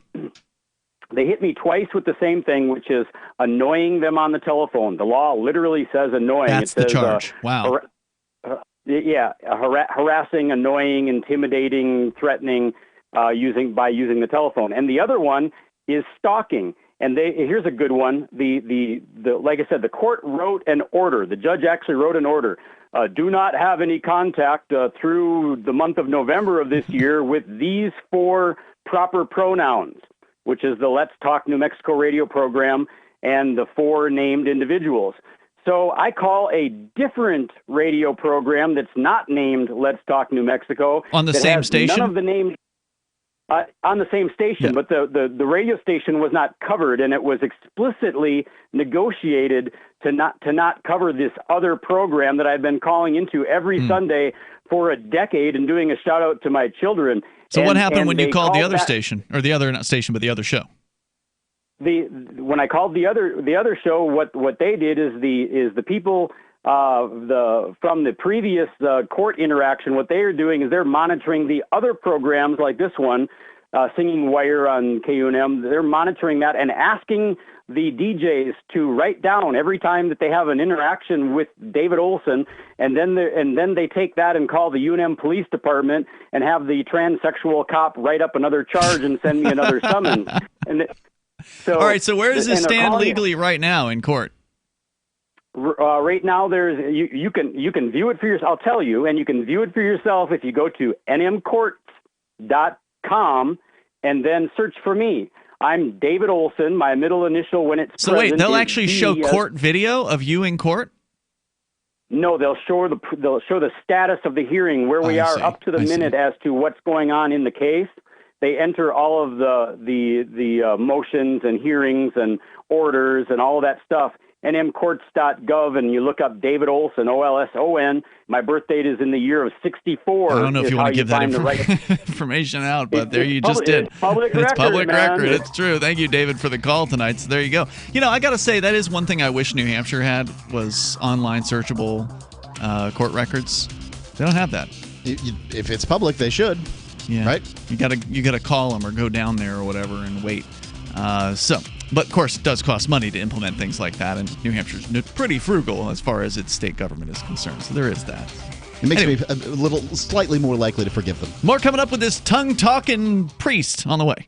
Dehibo Tea Club's original pure Pau d'Arco Super Tea comes from the only tree in the world that fungus does not grow on. So it naturally has antifungal, antiviral, antibacterial, anti-infection, anti-inflammation, and anti-parasite properties. But maybe more importantly, Dehibo Tea Club's original pure Pau d'Arco Super Tea builds corpuscles in the blood which carry oxygen to our organs and cells. Our organs and cells need oxygen to regenerate themselves. The immune system needs oxygen to develop, and cancer happens to die in oxygen. The tea is great for healthy people, and it can truly be miraculous for someone fighting a potentially life-threatening disease due to an infection, diabetes, or cancer. Dehibo Tea Club's original pure Pau d'Arco Super Tea is only $34.95 plus shipping. Order now at shopsupertea.com or call 818-984-6100. That's shopsupertea.com, 818-984-6100, shopsupertea.com. Hey, Bugsy, you hear the news about Vinny? Yeah, it's a real shame. He owed money to the IRS and they finally cut up with him. Just like Al Capone. If the IRS can get to Capone, imagine what they can do to little old Vinny, huh? Poor cat, he was on top of the world. Then bada boom, bada bing. What Vinny needs now is an offer he can't refuse. Hey, you got a tax problem? Does the IRS claim you owe them a bunch of dough? They can get you too. So call the tax relief line now and learn if you qualify to negotiate your $10,000 plus IRS tax debt for up to a 75% savings. Don't be like Al or Vinny and get busted. Make this free call now. Learn how you may be able to pay the IRS less. Call now. 800-590-4930. 800-590-4930, 800-590-4930. That's 800-590-4930. Free Talk Live. I was watching some videos of you and your crew of cronies on YouTube, and I was shocked at what I saw. What did you see that was so shocking? Degenerates that were harassing members of your community. I saw you chasing around some traffic lady, the parking violation. The parking attendants, yeah. Okay, so you saw some footage from Robin Hood of Keene where... There's a whole bunch of that footage out there, and I can assure you didn't see me. That wasn't really a Free Talk Live thing. Incorrect. All right, you got me. You got me. Lay it on me, prosecutor. What'd you see? Incorrect. I would like you to address, are you guys receiving government benefits while you guys are doing this? I think you are. No. What would the benefit be? Incorrect! Incorrect, sir! Free Talk Live, 7 nights a week from 7 to 10 Eastern, live on the Liberty Radio Network at LRN.FM. There are lots of ways to listen to Free Talk Live. Our podcast has been around since podcasts began, and now the FTL feed is loaded with content besides our full show archives. Did you know that we make it easy for you to customize your podcast subscriptions? We have different feeds, one that includes only our full shows, one with just the Daily Digest, and one with just the Edgington Post. You decide what you listen to. It's quick and easy to customize your feeds at feeds.freetalklive.com. That's feeds.freetalklive.com. My name is Jacob Hornberger. I'm president of the Future of Freedom Foundation, which Congressman Ron Paul awarded for having an outstanding freedom website. Write us at fff@fff.org,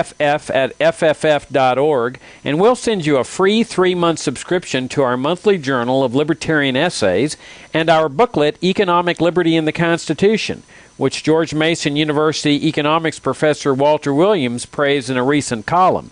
That's fff@fff.org. This is the Liberty Radio Network, broadcasting the latest liberty-oriented audio content 24 hours a day at LRN.FM.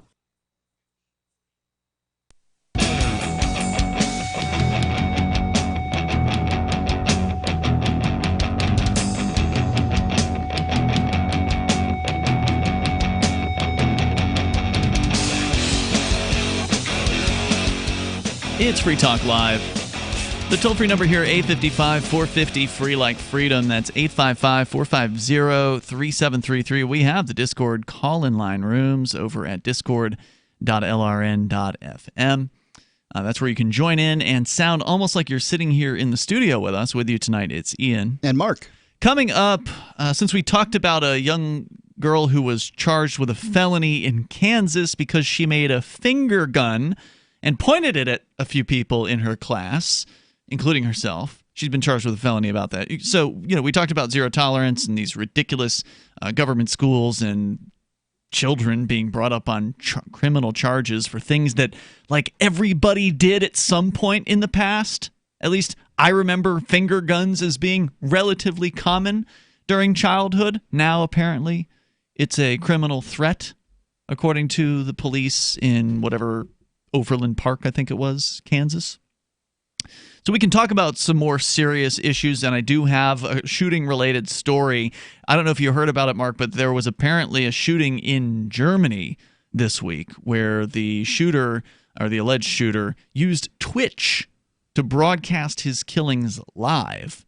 So that's sick. That happened. So we can talk about serious stuff, but there is this video. So I'm going to go to something that's, I think, pretty hilarious for a moment here. And I got the heads up on this from the ULC Church, the Universal Life Church, of which I am a pastor. And I think you are too, Mark? Yes. And so they send out a newsletter, and I think it's like maybe once a week. And it kind of like has different news-related... No, I think it's once a month. No, really? No, I think it's once a week. Okay. Anyway, they send out these things, and it kind of has different issues that are facing different religions around the world at that time. Whatever was happening in the last week. And so usually they'll tell you a little bit about the issue, and they'll sort of ask a probing question as to what you think about it, just to get you, get the thoughts boiling and get going. It creates some discussions. Maybe you could bring it up in your church and talk to your people about it. And then there was this story about a pastor, one of these, I don't know if he's a TV pastor or whatever, but there is video of him.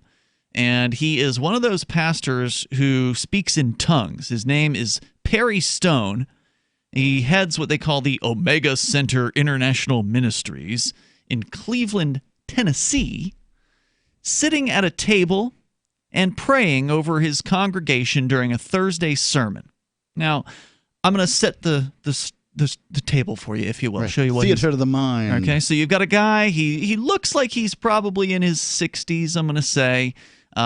He's got a mustache, maybe like a Van Dyke, graying hair. He's sitting in a chair. He's not up. He's not active. He's sitting there reading, looking at some sort of document in front of him. There's a bottle of water. He's got his glasses on the desk, a microphone in hand.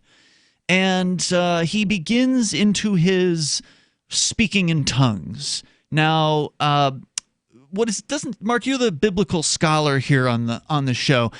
What does this speaking in tongues thing come from? Isn't it like the Tower of Babel or something like that? No. In Acts, the Pentecost, this time frame occurred. I believe it was after Jesus ascended.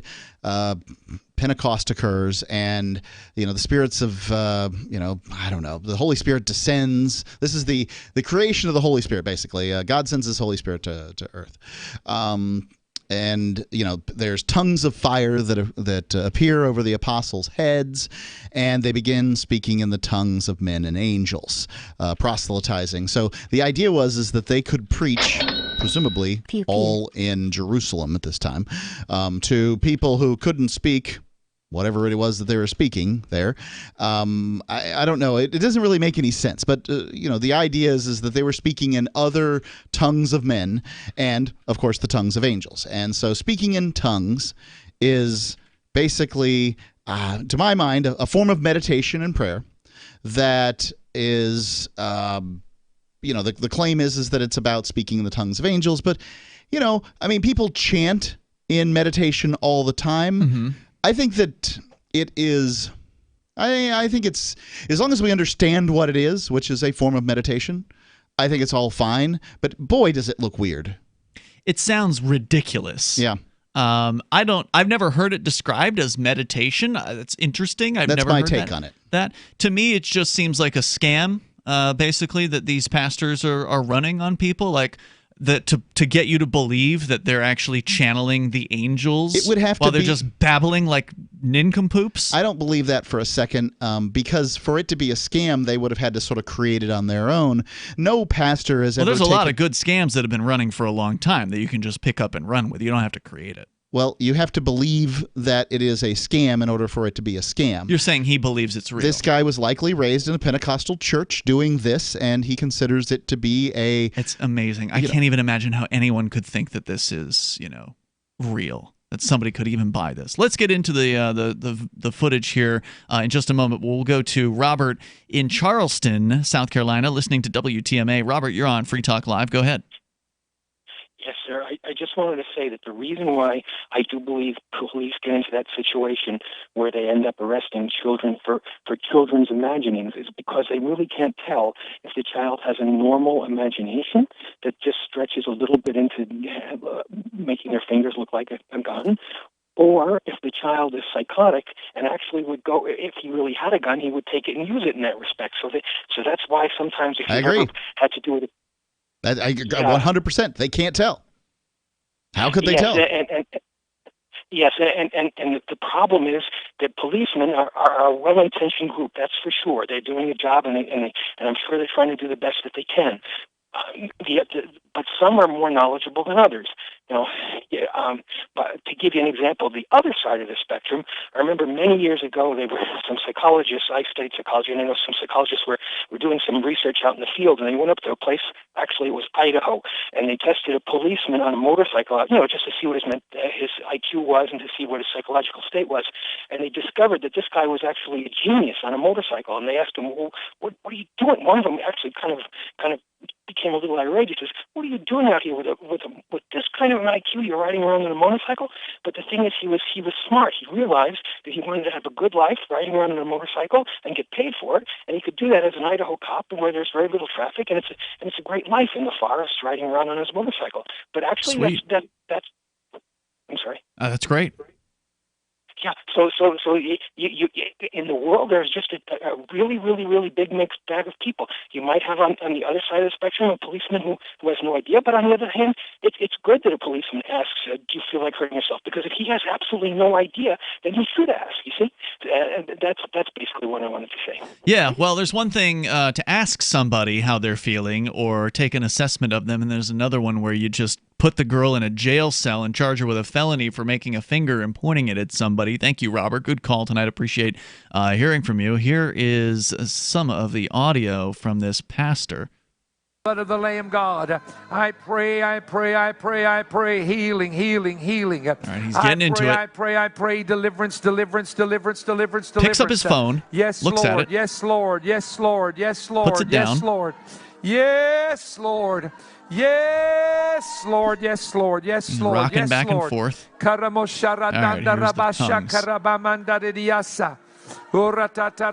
and picks up his phone again. Yes, Lord, have your way, have your way, have your way, have your way. It's Burger King slogan.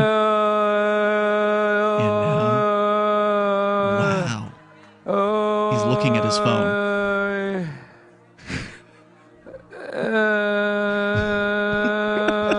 I don't know what to think about that. He's still looking at his phone. Maybe he considers this part of the whole speaking in tongues thing? I mean, it doesn't seem like he's really put it all together.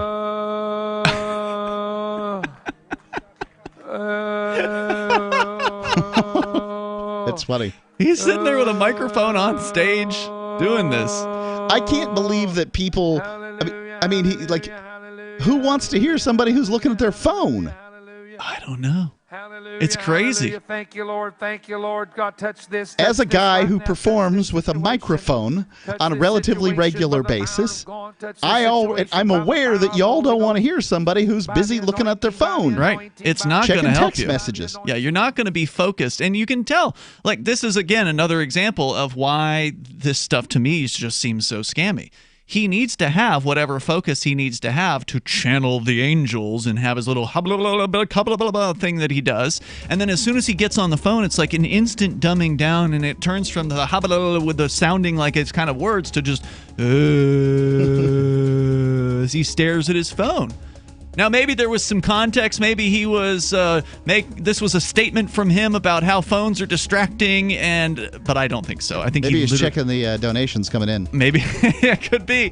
I just thought that was ridiculous. Hour number 3 is on the way here. You can share your thoughts with us on whatever's on your mind on Free Talk Live. I can definitely say that I have found the best cryptocurrency wallet. Certainly the best named one. I'm Mark Edge, and I love the Edge wallet. I've been using it for the last few months. You can buy, sell, trade, and hold your cryptocurrency securely. I trust my holdings of all the major cryptocurrencies to Edge Wallet, and you should too. No long phrases to memorize, just a username and password. Secure your freedom with Edge Wallet. Get it now on Apple or Android in the App Store or at edge.app. Bitcoin.com has launched a trading platform at local.bitcoin.com, allowing you to buy or sell Bitcoin Cash via dozens of payment methods like PayPal, Venmo, bank deposit, remittances, or meeting in person with cash. There are no ID requirements to sign up for and use the site, and all communications between buyers and sellers are encrypted. Finally, a global trading platform that respects your privacy. Visit local.bitcoin.com to get started trading Bitcoin Cash. local.bitcoin.com. Bitcoin.com has launched a trading platform at local.bitcoin.com, allowing you to buy or sell Bitcoin Cash via dozens of payment methods like PayPal, Venmo, bank deposit, remittances, or meeting in person with cash. There are no ID requirements to sign up for and use the site, and all communications between buyers and sellers are encrypted. Finally, a global trading platform that respects your privacy. Visit local.bitcoin.com to get started trading Bitcoin Cash. local.bitcoin.com. LRN.FM now has a Discord. Discord is a free text and voice chat platform, and we now have our own server with a bunch of channels at discord.lrn.fm. You can join other listeners as they chat about various things during our live shows, or anytime, day or night. Discord software is available cross-platform, so you can have it on whatever device you want and take your chats anywhere. Join our Discord at discord.lrn.fm. That's discord.lrn.fm. You're listening to the live edition of Free Talk Live. Hour number 3 is next after the news here on the Liberty Radio Network at LRN.FM. This is the Liberty Beat, your daily source for Liberty news and activist updates. Produced in partnership with SNLS News and listeners like you. Online at libertybeat.news and snls.news. I'm Mick Murrow with your latest edition of the Liberty Beat. Gold is trading at $1,494, silver at $17.50, and Bitcoin is trading around $8,547. Today's prices are brought to you by InnoScale. Take off with Managed Cloud. Looking for a safe, secure way to store your important files online? Let InnoScale handle it for you. Their high availability cloud servers are the perfect solution for clients needing one or more secure, scalable servers with built-in hardware failover protection. For details, see them online at innoscale.net. In the news, a group of angry farmers in southern Mexico captured the mayor of their village before dragging him through the streets while tied to the back of a truck, after villagers claim that he failed to deliver on major election campaign promises.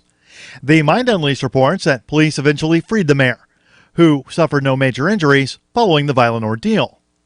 El Heraldo de Mexico reports the mayor was abducted Tuesday by an angry group of protesters armed with clubs and rocks, who tied him to the back of a pickup truck before dragging him through the streets as a mob ran after him. Footage of the incident has gone viral. Following the incident, a violent confrontation broke out between the group and local police, leaving about 10 people injured. The state attorney general's office said 11 people were arrested. 8 hours following the incident, the mayor appeared in the local square and said that he would hold leaders of the Santa Rita community responsible. The Liberty Beat is sponsored in part by Brave Botanicals. High-quality kratom and CBD at reasonable prices with excellent customer service. Brave Botanicals is activist-owned and mission-driven and believes so strongly in the power of kratom, they're giving it away for free. Just go to freeounceofkratom.com for a free ounce of kratom delivered to your door. Just pay shipping. That's freeounceofkratom.com. This is the latest edition of the Liberty Beat. Find us online at libertybeat.news and snls.news. Your news now continues. This week, America's longest war in Afghanistan turned 18 years old, and so did its youngest soldier. The Mind Unleashed reports that over the span of a now 18-year-long war, an estimated 775,000 American troops have served at least one tour in the historically war-wracked Central Asian country. Very soon, the U.S. will begin sending young service personnel who hadn't even been born at the time of the start of Bush's so-called War on Terror. By the numbers, there are 15,364 active-duty enlisted Army members who are 18 years old, and among them, 1,052 of whom were born after the 9/11 attacks. That's according to a report from ABC News. The much smaller, by total numbers, more elite branch, the Marine Corps, has 28,048 active-duty personnel aged 17 to 19. An Indiana church has raised the bar of community service for congregations across the United States after it helped to wipe out $7.8 million in medical debt for almost 6,000 families across the state. The Mind Unleashed reports that Northview Church of Carmel, Indiana, teamed up with RIP Medical Debt to use its over $40,000 in donations to eliminate the unpaid medical bills of families across 10 communities in Indiana.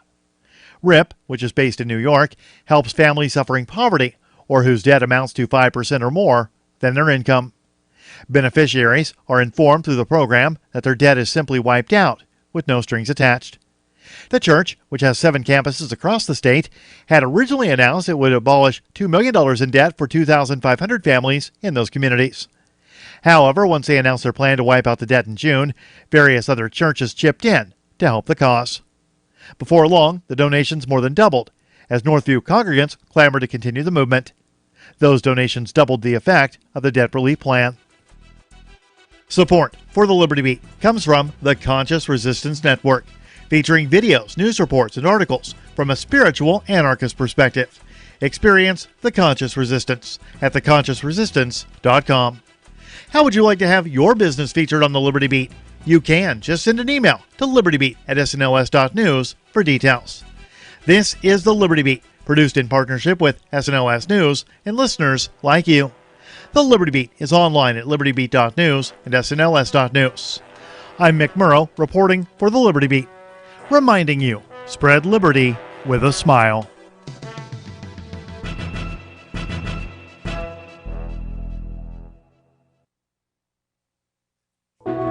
From Betty Davis's first role as a piece of chocolate cake in the 1931 film Palmy Days to the discovery of Niagara Falls in 1996, The Onion looks back at this week in history. On May 16, 1929, the first Academy Awards were handed out in categories such as Greatest Achievement in Blackface, Best Catholic Whipping Scene, and Most Gorgeous Gams on a Broad. The highlight of the night occurred when Wings won the award for Best Picture without a single Dago, Tar Baby, or Wetback. And on May 15, 1940, the first McDonald's opened in San Bernardino, California, back when a young Grimace was just working as a cashier. And that was what happened this week in history. As Martin Luther King Jr. once said, history is actually pretty racist. This is the Onion News Network.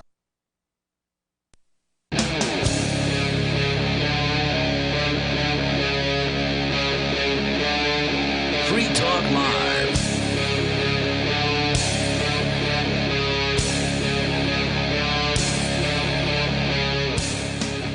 It is Free Talk Live. We're launching into the third hour of this live Saturday edition of the show. You can dial in toll free to join us at 855-450 free like freedom.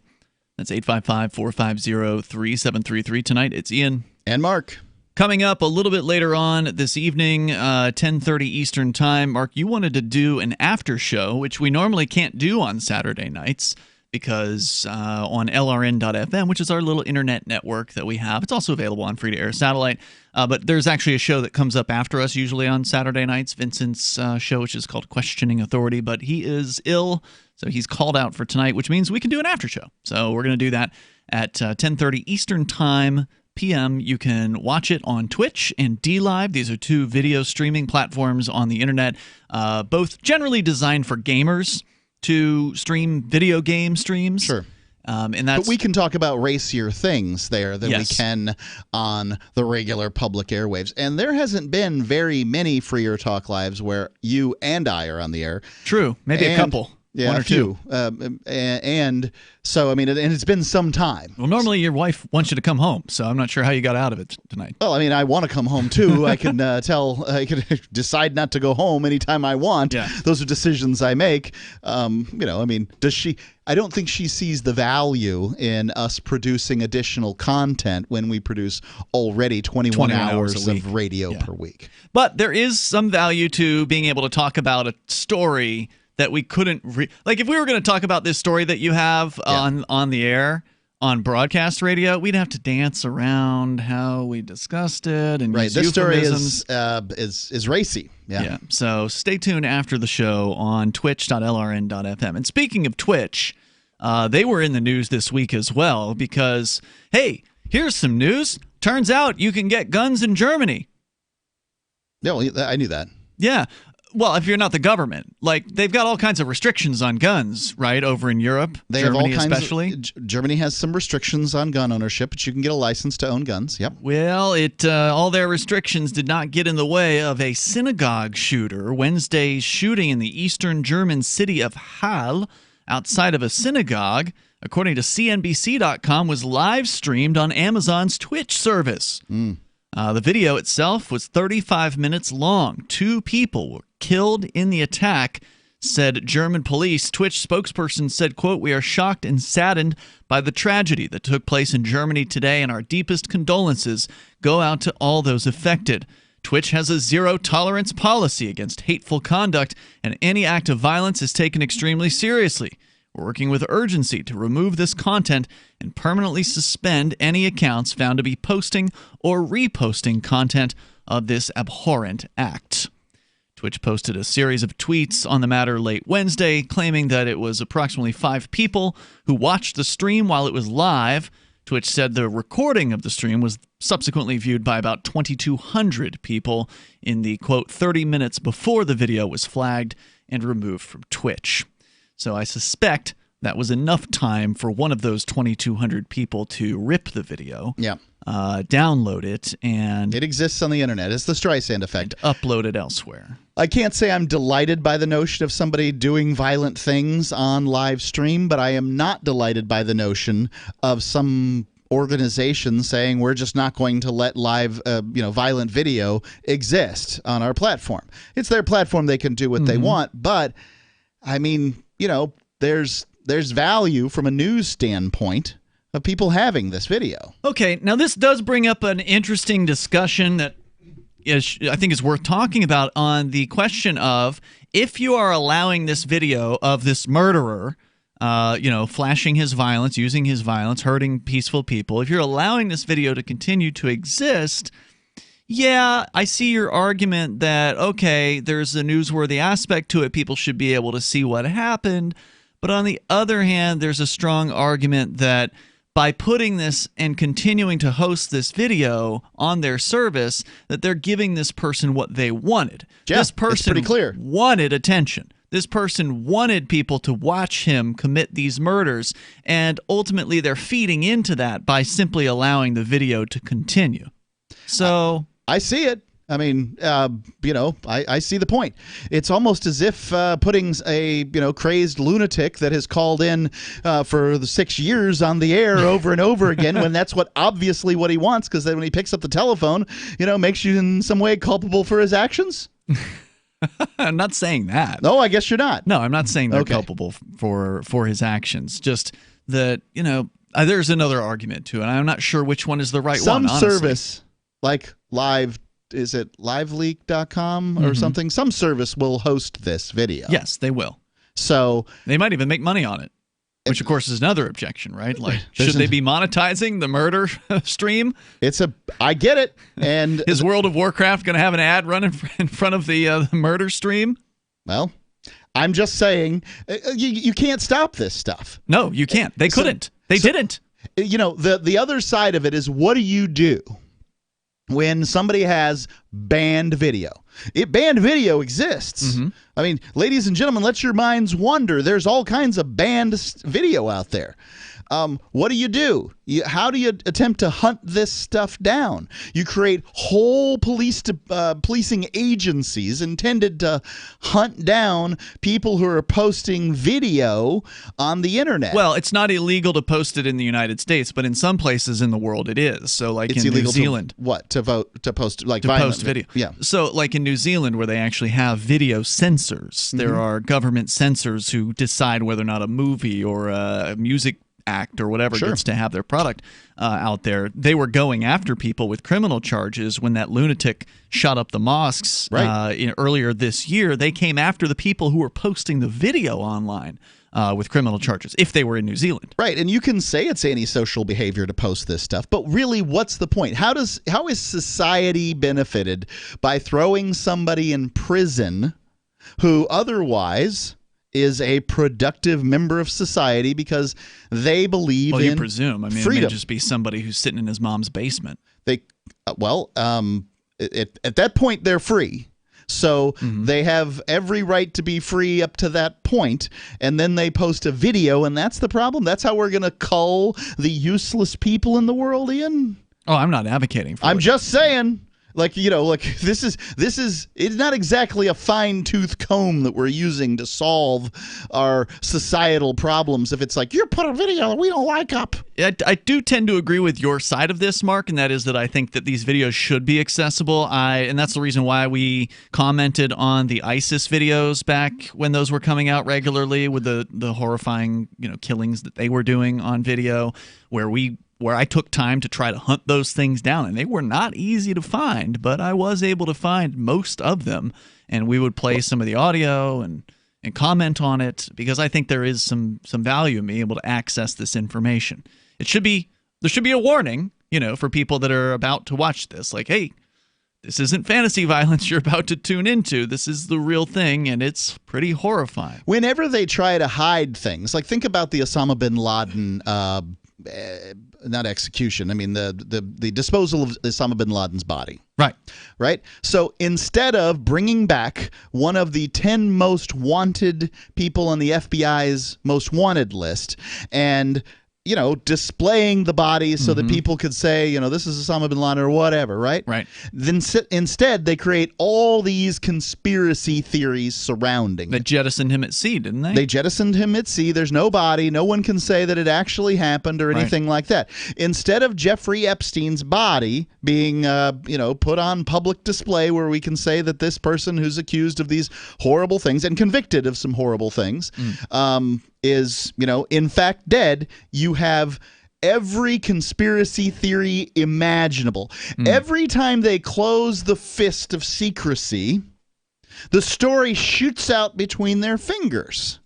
And that's why I don't think you should do it. We're not that kind of animal.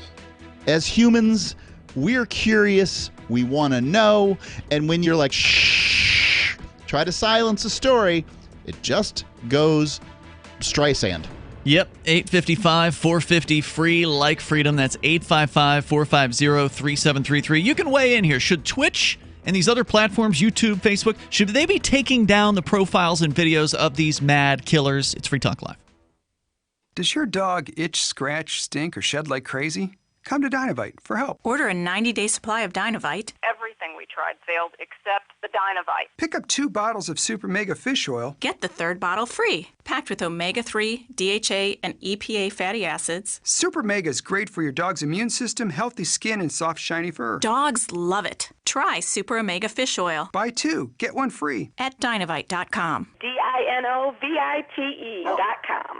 Do you have a crypto wealth advisor or coach? If so, has your cryptocurrency advisor been investing in technology stocks for over 20 years? Have they left the corporate world and retired? Or are they still trying to make a weekly paycheck? Have they produced 6-figure results for their customers in the past 30 days? And very importantly, are they a member of the Digital Currency Council? Seth Maniscalco is the founder of Crypto Wealth Coach and CryptoWealthCoach.com. Seth invested in his first Roth IRA at 19 years old while living abroad and has been investing in Wall Street and technology for over 20 years. advisors with experience in all the money markets. By comparison, so many of these so-called crypto gurus have barely been alive for 20 years. Seth has not only experienced personal success from his own investments in crypto, he has also helped his clients earn 6- and 7-figure incomes, including helping investors make over $750,000 in EOS in 90 days and 1,225% in only 5.5 months with Chainlink. Seth has help for the small do-it-yourself guy on up to crypto whales. Increase your wealth. Visit CryptoWealthCoach.com. You will understand the true intent of the Founding Fathers when they wrote the Constitution if you attend this free webinar. Chris Ann Hall, president of Liberty First University, doesn't simply regurgitate what some professor or expert has said about the Constitution. She relays the thoughts and opinions of those who wrote the documents. Her straightforward, passionate, easy-to-understand style lets anyone grasp the principles of liberty. Join us at lfu.freetalklive.com to watch the free pre-recorded webinar. Watch now at lfu.freetalklive.com. Is spreading the message of liberty, cryptocurrency, and peace around the globe worth $2 per month to you? As you may already know, in addition to our internet feed, LRN.FM broadcasts on free-to-air satellite across North and Central America, as well as Sub-Saharan Africa. And we've been available on satellite for free 24/7 since 2010. The LRN.FM free-to-air satellite signal is reaching some of the most oppressive regimes in the world, and there's no doubt our ideas are making an impact. You can learn more about the channel's impact by watching the 3-minute video at fund.lrn.fm.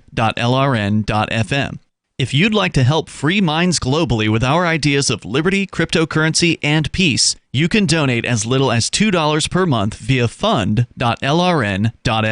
You can help us continue and expand our satellite broadcast to multiple continents. Visit fund.lrn.fm today, and thank you for your help. Don't forget to share the link on social media. That's fund.lrn.fm.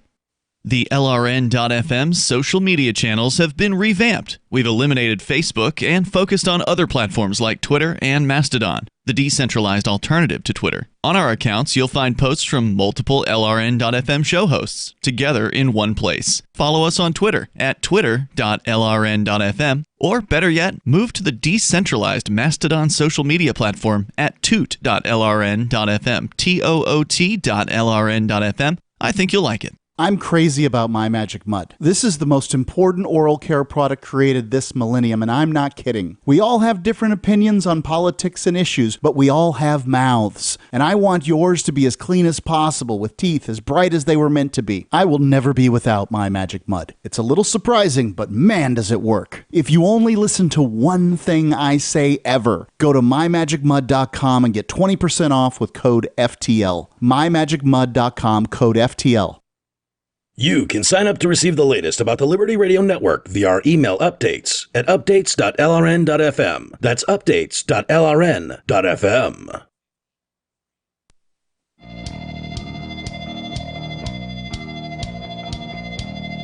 This is Free Talk Live. You're invited if you want to join us here. The toll-free number, 855-450-FREE. That's 855-450-3733. Tonight, it's Ian here. And Mark. And also want to make sure that you know, not just about Bitcoin in general, but how to accept it. How to accept cryptocurrencies at your point of sale. You can do that by going to helpmetakebitcoin.com. And that is where the good folks over at AnyPay will help you step by step. And it is pretty easy. It's actually shockingly simple. That's their whole purpose, is to make it easier for businesses to accept cryptocurrencies. Exactly. Go to helpmetakebitcoin.com. You can accept cryptos like Bitcoin, Bitcoin Cash, and Dash at your point of sale, and you can do it for free. You don't have to pay some ridiculous cost in order to set this stuff up, like you do in a lot of cases with credit card acceptance. Every sale, you keep 100% of the sale. It's pretty awesome. Go to helpmetakebitcoin.com. As we continue here, we'll take your calls and thoughts. More about the shooter in Germany streamed his killings live on Twitch and how the industry responds to these things. But first, Jerry is on the line with us listening to WVTS in Charleston, West Virginia. Go ahead, Jerry. Hi, guys. Hey there. This is kind of parallel, actually, to what you're talking about. But I was a newspaper photographer back in the 70s. And right up until the late 70s, if there was a murder or, something happened that might be a little distasteful, we could still take photographs of it and publish it. You may recall, you may not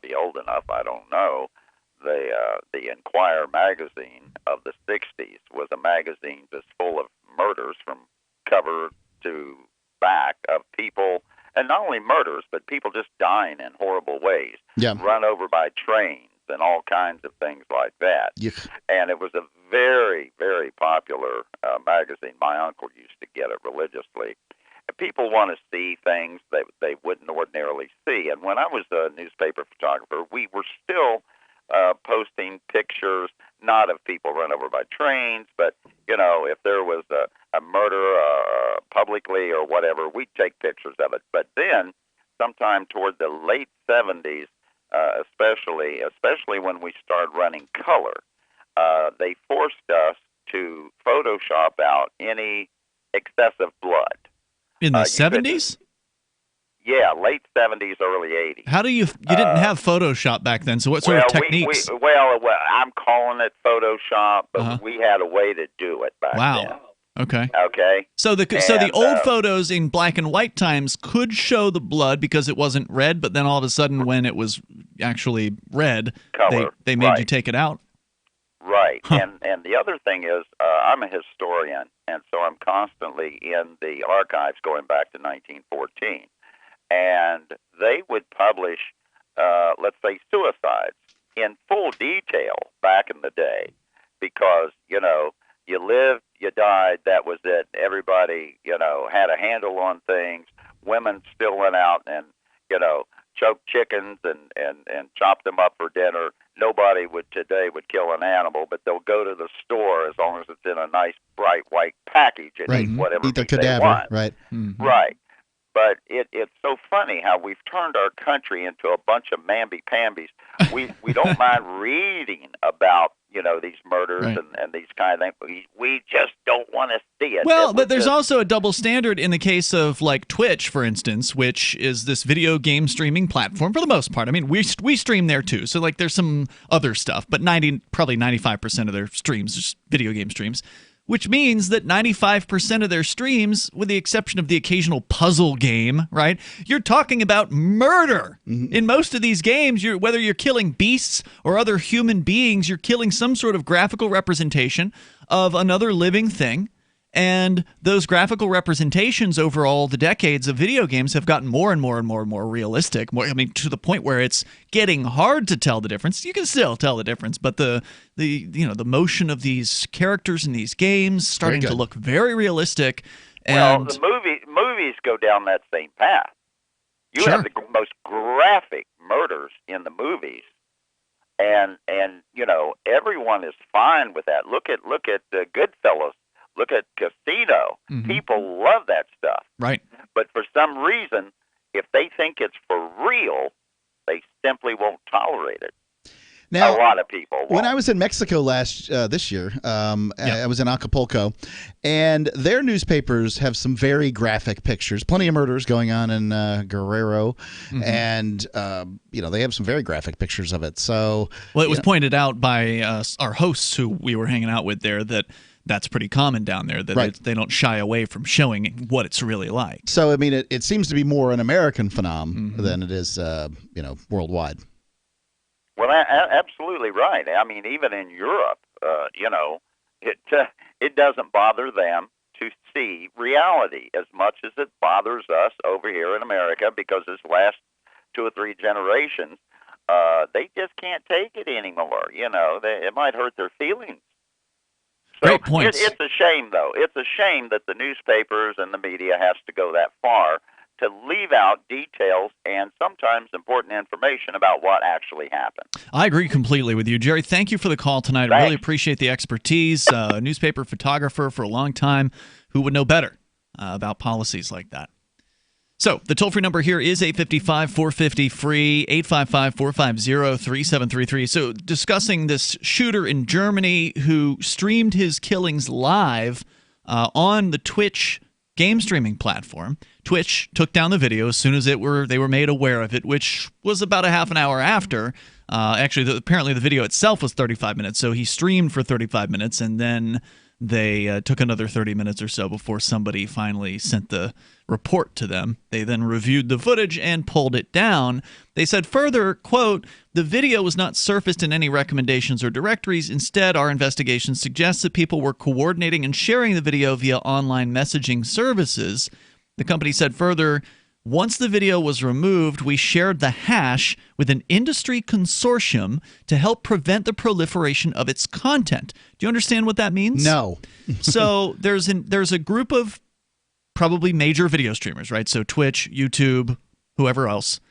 They have a group, this industry consortium, where if there's an unwanted video like this one, they will share the hash. Now, a hash is a mathematical extraction or boiling down, basically, of a digital file that takes all of that file under consideration and says, here's a short representation of fingerprint.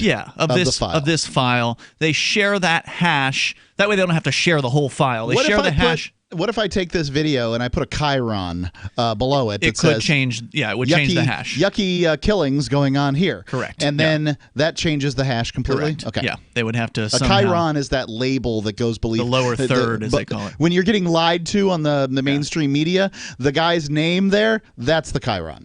Yeah. Lower third is another term for that. But anyway, so they share the hash, and then YouTube has the hash, or whoever else is in this consortium, I presume YouTube. YouTube has the hash, so if somebody tries to upload that video to YouTube, it'll automatically get knocked out. It won't even make it to air, if you will.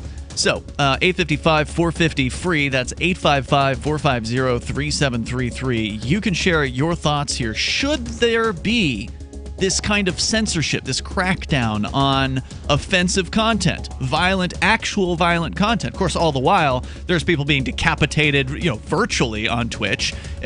All kinds of types of murders are going on in these video games. We're coming up here. It's Free Talk Live. Bitcoin.com has launched a trading platform at local.bitcoin.com, allowing you to buy or sell Bitcoin Cash via dozens of payment methods like PayPal, Venmo, bank deposit, remittances, or meeting in person with cash. There are no ID requirements to sign up for and use the site, and all communications between buyers and sellers are encrypted. Finally, a global trading platform that respects your privacy. Visit local.bitcoin.com to get started trading Bitcoin Cash. local.bitcoin.com. Warning, this is a privacy alert. You are being spied on right now as I speak by your phone. If you want this to stop, visit GoDarkBags.com and we'll show you how elite military units protect themselves and how you can too. GoDark Bags are lab tested and guaranteed for life. Visit GoDarkBags.com now and enter discount code FTL to save 15%. That's GoDarkBags.com. Discount code FTL. Your privacy depends on it. End transmission. Hi, I'm Derek J. I don't want a politician to represent me. To me, government is the idea that one group of people can coerce everyone to comply with an edict or face increasing punishments up to and including death. Despite perhaps the most noble of intentions, the best government services are a far cry from what could be provided for by voluntary interactions. Besides, the people who call themselves the government wage wars and put peaceful people in jail for crimes involving no victims. If Starbucks used some of its money to drop bombs, I wouldn't shop there. So why would I support the American empire? The empire does not require my consent. Derek J's Victimless Crime Spree. Watch it for free and order the Director's Cut DVD at victimlesscrimespree.com. That's victimlesscrimespree.com. There are basically two types of advertising: direct response and branding. Radio's great for direct response with its low cost to listener ratio, but audio can't be beat for branding, which is a longer term endeavor. You want to be the first thing that someone thinks of when they think about your product or service. If you have a local business that you want kept top of mind in your community, call the station. If you need national reach, Free Talk Live's got around 200 radio stations, millions of monthly listening sessions, can suit all budgets, and if we don't think we're right for you, we'll tell you. Email me, mark@freetalklive.com. Some of you asked, and now we've delivered. LRN.FM's live Keene, New Hampshire studio shows are now streamed in HD on Twitch. Visit our channel at twitch.lrn.fm and give it a follow. If you have Amazon Prime, you get 1 free subscription on Twitch. If you use it on our channel, Twitch will give LRN.FM a monthly piece of your Prime subscription cost. So please watch, follow, share, and subscribe to twitch.lrn.fm. That's twitch.lrn.fm.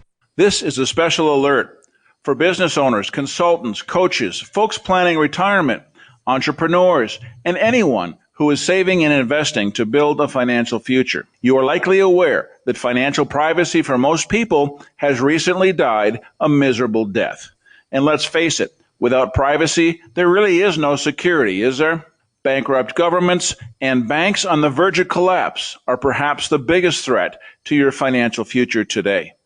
The Lighthouse Law Club recognizes this and has been working diligently to provide safe, secure, and productive tools to ensure your privacy, your financial security, and your future financial well-being, despite the catastrophes which many people fear are looming ahead of us. Find out more with a variety of free videos on the YouTube channel for Lighthouse Law Club. Just search YouTube for Lighthouse Law Club and secure your future today. What's up next? Visit the Liberty Radio Network program guide to find out at shows.lrn.fm. That's shows.lrn.fm.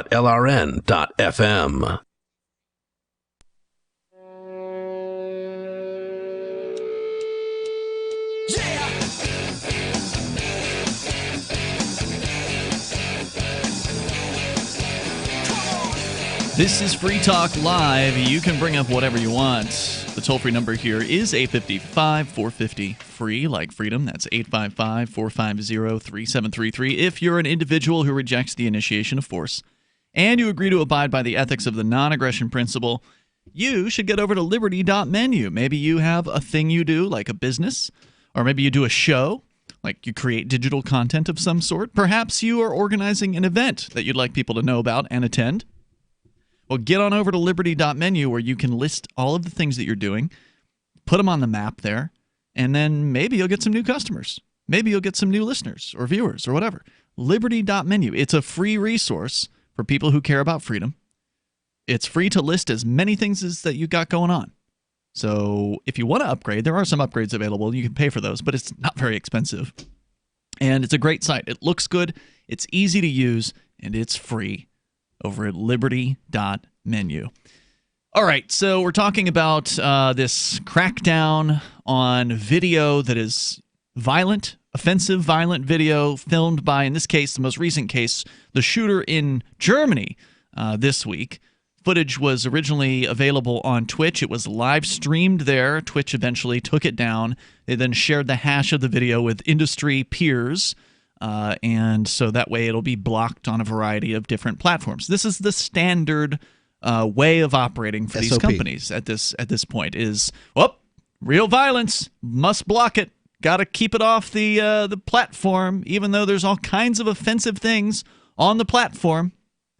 But the real violence, they want that gone. And I do agree with you, Mark, that I think that's unfortunate because even though the argument, and I get it, the argument on the other side is that these people want attention. They should not be given the thing that they want when they're killing these people. And so I get that. And I think there's a strong argument for that. So I don't think those people arguing that are necessarily wrong.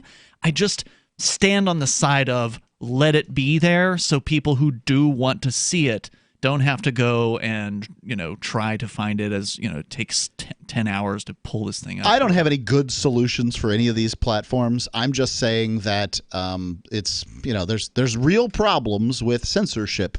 And the only censorship that really sort of that is very effective at all is sort of making things illegal, and that has all kinds of problems too. Well, thankfully, there are some platforms that are not interested in censoring content, and LBRY is one of them. LBRY.com is where you can go to learn about a decentralized, blockchain-based video streaming, or not streaming, but video storage or distribution platform. I'm a huge fan of LBRY. The Free Talk Live archives are available through LBRY. In fact, I think you can go to ftl.speech, S-P-E-E-C, SPEE.ch, I believe is what it is. Let me double check that here. Yeah. So if you go to ftl.spee.ch, you can see our archives are there for you, and you can watch and or listen to them that way. So if YouTube, for instance, decides they want to take down one of our episodes, still on LBRY. Which they have before. Yep. And they can't do anything about that. So be sure you check out LBRY if you are in favor of freedom of speech, if you are in favor of the ability to access video, even offensive video. I think that is one of the most useful tools that we've got out there at the moment. So definitely check them out, lbry.com. All right, so our number here is 855-450-FREE. Coming up in just under an hour, we will be on Twitch. We're on Twitch right now, but we're going to be exclusively on our video streaming platforms for an after show here tonight over at 10:30 Eastern Time. You can go to twitch.lrn.fm to follow us there, or dlive.lrn.fm. Meanwhile, let's change gears here. I do have a story that is related to the largest ICO. Now, what is an ICO? Initial coin offering. So this is when cryptocurrency, one of the cryptocurrency crazes was called the ICO craze. And this is basically the ability to own a stock without it being a stock or something like that. There's no SEC involved here. The SEC, in fact, is who we're going to talk about here. The United States Securities and Exchange Commission has announced, this according to Cointelegraph.com, that Telegram, which is a messaging app, it's a fairly popular messaging app worldwide. I don't know how popular it is in the United States, but I use it a lot. We use it a lot here in Keene, New Hampshire, within the activist community. It's a great app. And the forthcoming token that Telegram is going to issue constitute an unregistered digital token offering. According to their press release, the SEC has filed an emergency action and restraining order against Telegram and the Telegram Open Network, aka TON, in a complaint filed with Federal District Court in Manhattan. The full complaint alleges that Telegram and TON did not register their sale of their Gram tokens, which the SEC considers to be securities. Because the Securities Act of 1933 requires that all securities be registered with the SEC, the agency considers the sale of Gram tokens as unlawful. And so they are going after Telegram in court and basically asking a judge to stop Telegram from offering its token, from going ahead with what has been one of the most popular pre-sold kind of token sales things. So what they do is these companies will say, we've got this great idea. You can give us some cryptocurrency. We'll give you these tokens in return for cryptocurrency. And then maybe the tokens will go up in value if our great idea works out. That's kind of the pitch. That's the pitch. Right? There's been a lot of scams. There's been a lot of fly-by-night operations. Telegram has a long history. They've been around for a while. I mean, odds are this isn't a scam on the part of Telegram, but it isn't legal according to the SEC. Now, I actually have, thanks to Cointelegraph, the actual complaint by the SEC. And I thought it was worth sharing some of this because, boy, are they pissed. These government goons are really mad about these Telegram tokens. And a messaging platform has some little digital tokens, and we're upset. Well, they raised like over $1 billion worth of cryptocurrency. So this was the largest ever pre-sale. I didn't get any of it. I didn't even I didn't hear about it. Yeah, I didn't know enough about it. Anyway, so they're bringing this emergency action in court and to stop the defendants from continuing their ongoing illegal offering of digital asset securities called Grams. This offering is occurring in violation of the registration provisions of federal securities laws. Defendants have committed to flood U.S. capital markets with billions of Grams by October 31st, 2019, and may do so as early as next week. Unless enjoined, defendants will go forward without filing a registration statement for the Grams, as they're required to do under the Securities Act of 1933. Well, wait a minute. How is it that the Securities Act of 1933, an act passed by the United States federal government, could require people who don't live in the United States to do a thing? It's curious. I think Telegram was created by Russians, wasn't it? Let me skip ahead to who it is they're naming as defendants. The individuals, or the companies, Telegram Group Incorporated, is a privately owned, this is from the indictment here, or the motion, a privately owned British Virgin Islands company with as its principal place of business Dubai in the United Arab Emirates. Its primary product is Messenger, an encrypted messaging system or application with approximately 300 million monthly users worldwide that has been called the, quote, cryptocurrency world's preferred messaging app, unquote. They're also going after Ton Issuer Incorporated, a British Virgin Islands company wholly owned by Telegram Group Incorporated with its principal place of business in Tortola. I don't even know where that is, but it sounds like an island. It's an island. Then they're going after related individuals, including Pavel Durov, age 35, a Russian, and a St. Kitts and Nevis citizen. And the co-founder, 100% owner, and CEO of Telegram Group Incorporated. In 2006, he founded a website called Vkontakte, or VK, a social networking site similar to Facebook that later became the largest Europe-based social network.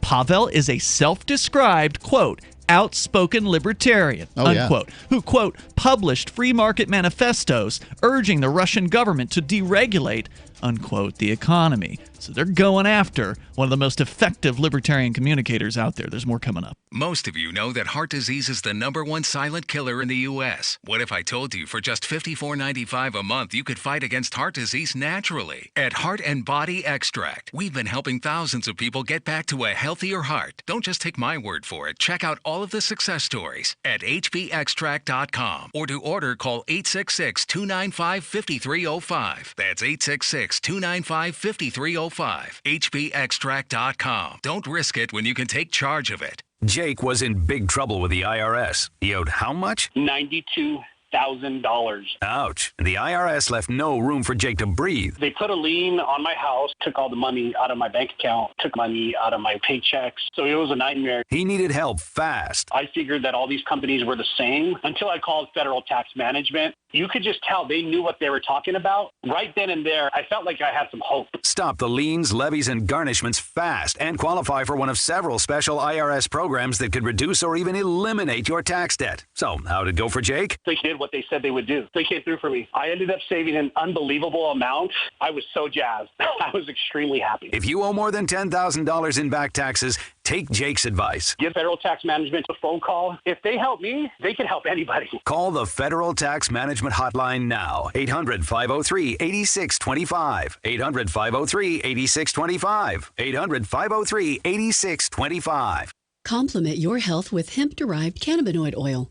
We've always believed that the closer to Earth, the better it is for our bodies. Our hemp-derived cannabinoid oil is phytocannabinoid-rich, full-spectrum, and organically grown. Finally, hemp made easy, clean, and effective. GCNhemp.com or call 877-878-4203. That's right, we cut through the red tape. It's now available at GCNhemp.com or call 877-878-4203. On Free Talk Live, we're bringing people to the ideas of liberty every day. From wrestling superstars like Glenn Jacobs. You guys really are having an impact, I believe. Like I said, a lot of where I am now is due to listening to Free Talk Live. You changed my mind on some very important issues years ago. To random people tuning in on the radio. I was kind of stuck in the left-right paradigm. I heard your show by chance on a Saturday night.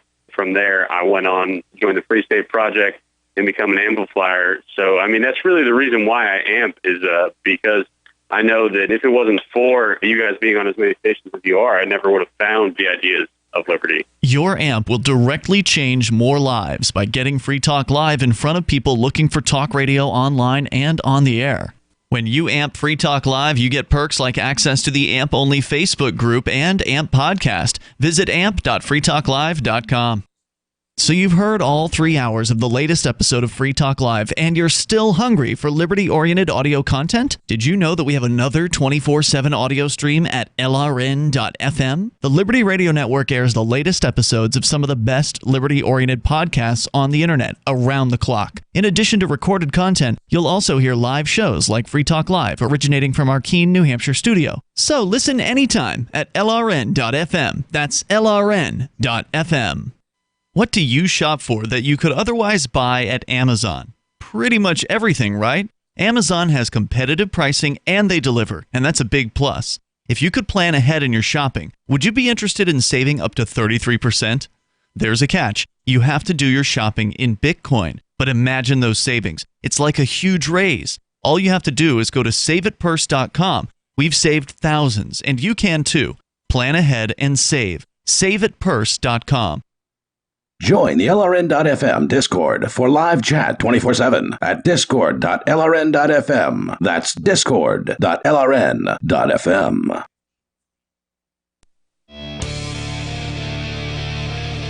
This is Free Talk Live. You can take control of the airwaves here. In the remaining moments, we got time for you at 855-450-FREE, like freedom. That's 855-450-3733. Or call in on our Discord lines over at discord.lrn.fm. That is, if you want to sound great, like you're sitting here in the studio with us. It's Ian. And Mark. Also want to say thank you to Sky, who is a Free Talk Live Gold amplifier, meaning that Sky contributes $10 a month to our AMP program over at amp.freetalklive.com. AMP stands for Advertise, Market, and Promote. Idea is a simple one. If you like what we do here, talking about the ideas of freedom and peace and liberty and cryptocurrency nightly pretty much here on Free Talk Live, 7 days a week, you can help us by becoming an amplifier and help us get on more radio stations across the United States. We're on over 200 stations now, and most of that's because of listeners like you getting behind the show for $5 a month. Now, Sky's doing 10, but all we ask for is 5, and so we really appreciate, obviously, people that want to do more. That's cool, but you don't have to. $5 would be awesome. You'll get some cool perks like access to the supporters chat rooms on our Discord. There's also still the Amplifier group on Facebook as well, and a few other perks. You can get the list of those and learn more about the AMP program and sign up with PayPal or credit card or Bitcoin BTC over at amp.freetalklive.com. It's amp.freetalklive.com. The SEC, Securities and Exchange Commission, has targeted a messaging app called Telegram because they are running a fundraiser. They're trying to sell what they're calling Gram tokens. Or I guess they already sold the Gram tokens. There was like a pre-sale kind of fundraiser thing that went on last year or earlier this year or something like that. But what they're going to do is on October 31st, they're going to let the tokens out. So for some reason, they've not done that part yet. They've like taken money in and I guess handed out IOUs, but you can't actually trade these things yet. There's no market for these tokens yet. On the 31st, there's expected to become that market, and that's why the SEC's all a tizzy in this filing at federal court. They're like, this is the actual excerpt here from their from page 1. Defendants have committed to flood the U.S. capital markets with billions of grams by October 31st. And what is the U.S. capital market? Places where people spend money. I mean, so a Telegram user is a person who's talking on the internet, and then these grams would be something presumably you can use on the app. Yeah. And that means they'll have value of some amount. The guy who's put this all together, the sole owner of Telegram, Pavel Durov, has no relationship to the United States. Correct. He's like a Russian citizen, or was a former Russian citizen that now is a citizen of St. Kitts and Nevis, has a corporation out of Turks and Caicos or something. I mean, just a bunch of not U.S. stuff. And the SEC is worried that somehow the dollar is going to be affected by this. No. They're worried about the consumer. Let me continue. Okay. Here's what they say. This is, again, still paragraph 1. In other words, defendants plan to sell billions of securities that will quickly come to rest in the hands of U.S. investors without providing those investors important information about their business operations, financial condition, risk factors, and management. See, they didn't go through the official channels, through the United States government's SEC requirements, where we require them to have A, B, C, and D, and they're not doing what we said that they ought to do because we're the SEC and we should control the whole world, and every company who ever wants to offer something for sale, we should be able to decide that. That's what these people are saying. Right, and outside of the U.S. marketplace, which obviously, this is a specious, crazy claim, but I'd remind everyone that the SEC approved Enron. The SEC a great point. Approved all these, pink sheets, penny stocks, every SNL that failed, all this stuff, every junk bond offered by the SEC. I mean, this is some really lame stuff here, where it's like it's the pimp screaming that there's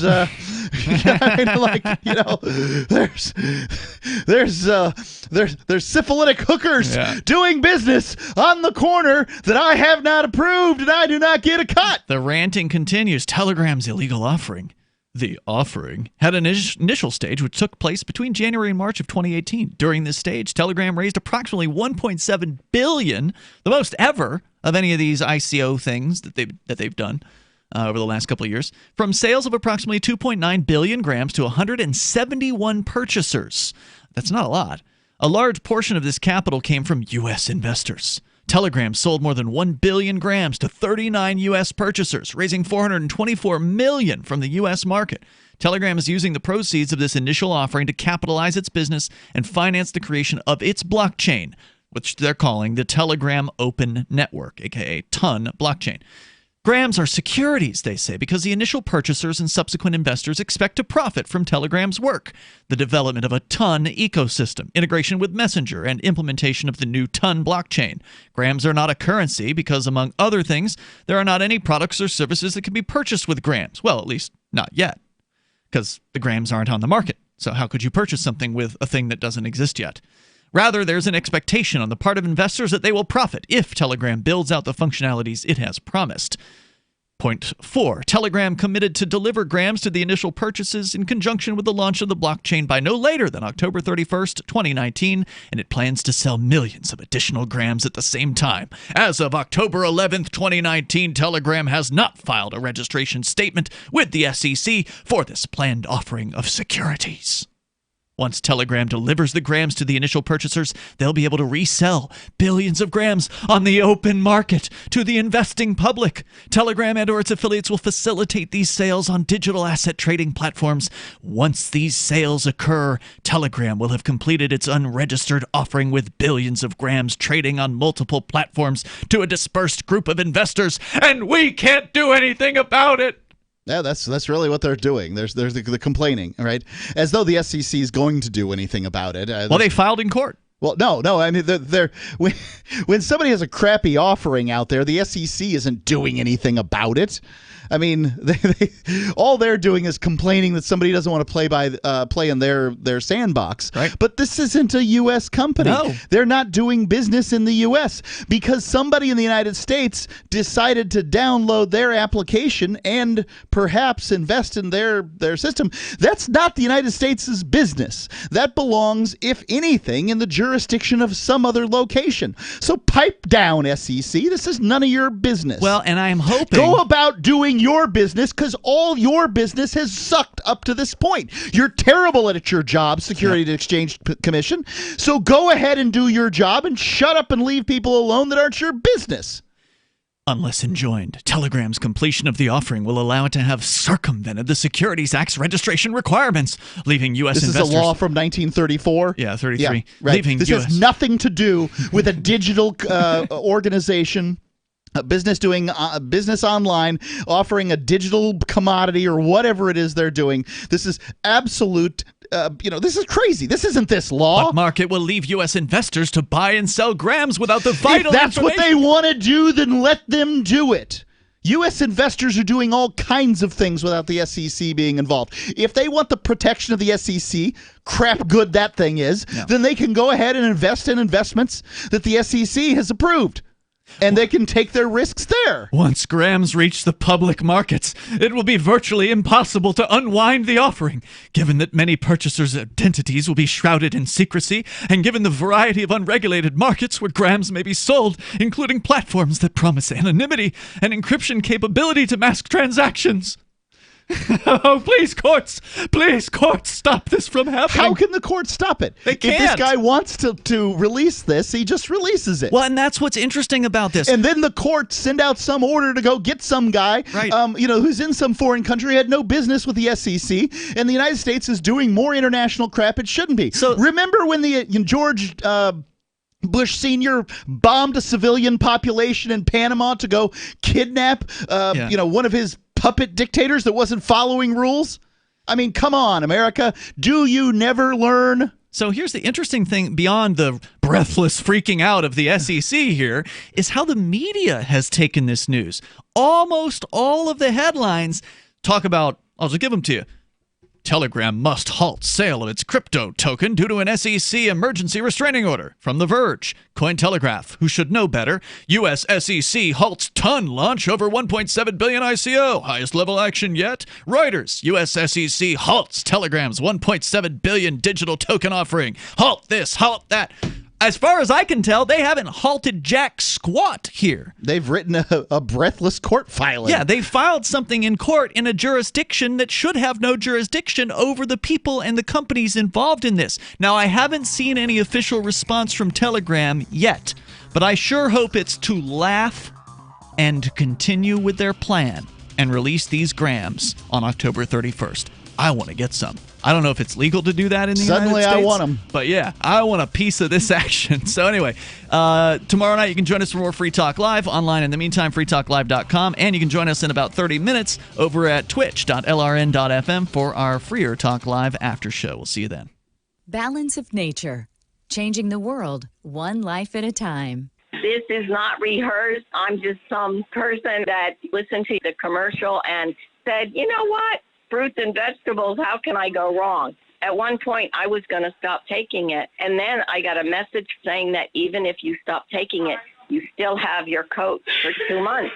And that's when I really realized you people aren't looking for money. You really care about the human being and helping people. So to me, that is the most important thing. Experience the Balance of Nature difference for yourself. Call or go online now and become a preferred customer, which gives you our best pricing and free shipping. And we'll take off an additional $25 on your first order. This will be a limited time offer, so don't wait. Call 800-2468-751 or go to balanceofnature.com and use discount code FTL. Looking for a great real estate investment? Consider New Hampshire, which is ground zero for the Liberty Movement. Your first call should be to Mark Worden from Porcupine Real Estate. He's more than just a real estate agent. He's your New Hampshire concierge. Where are the best places to live? Do you want farm, city, the burbs, or forest? Do you want a duplex or multifamily building so that renters pay your mortgage? There are homes in all price ranges in New Hampshire, and Mark can help with financing too. Invest in Liberty and property. Mark Worden can help. PorcupineRealEstate.com. If you want to know the latest about Free Talk Live before we go on the air, all you need to decide is how you want it delivered. It's your choice. Visit news.freetalklive.com to receive our usually weekly news updates by email. Plus, we have a Twitter account at twitter.freetalklive.com, and you can follow us on the decentralized Mastodon platform at toot.freetalklive.com. So please follow us at toot.freetalklive.com and sign up for our emails at news.freetalklive.com. The latest episode of Questioning Authority is next after the news on the Liberty Radio Network at LRN.FM. This is the Liberty Beat, your daily source for Liberty news and activist updates. Produced in partnership with SNLS News and listeners like you. Online at libertybeat.news and snls.news. I'm Mick Murrow with your latest edition of the Liberty Beat. Gold is trading at $1,494, silver at $17.50, and Bitcoin is trading around $8,547. Today's prices are brought to you by InnoScale. Take off with Managed Cloud.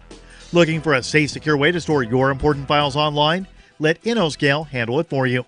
Their high availability cloud servers are the perfect solution for clients needing one or more secure scalable servers with built-in hardware failover protection. For details, see them online at InnoScale.net. In the news, a group of angry farmers in southern Mexico captured the mayor of their village before dragging him through the streets while tied to the back of a truck, after villagers claim that he failed to deliver on major election campaign promises. The Mind Unleashed reports that police eventually freed the mayor, who suffered no major injuries following the violent ordeal. El Heraldo de Mexico reports the mayor was abducted Tuesday by an angry group of protesters armed with clubs and rocks, who tied him to the back of a pickup truck before dragging him through the streets as a mob ran after him. Footage of the incident has gone viral. Following the incident, a violent confrontation broke out between the group and local police, leaving about 10 people injured. The state attorney general's office said 11 people were arrested. 8 hours following the incident, the mayor appeared in the local square and said that he would hold leaders of the Santa Rita community responsible. The Liberty Beat is sponsored in part by Brave Botanicals, high-quality kratom and CBD at reasonable prices with excellent customer service. Brave Botanicals is activist-owned and mission-driven and believes so strongly in the power of kratom, they're giving it away for free. Just go to freeounceofkratom.com for a free ounce of kratom delivered to your door.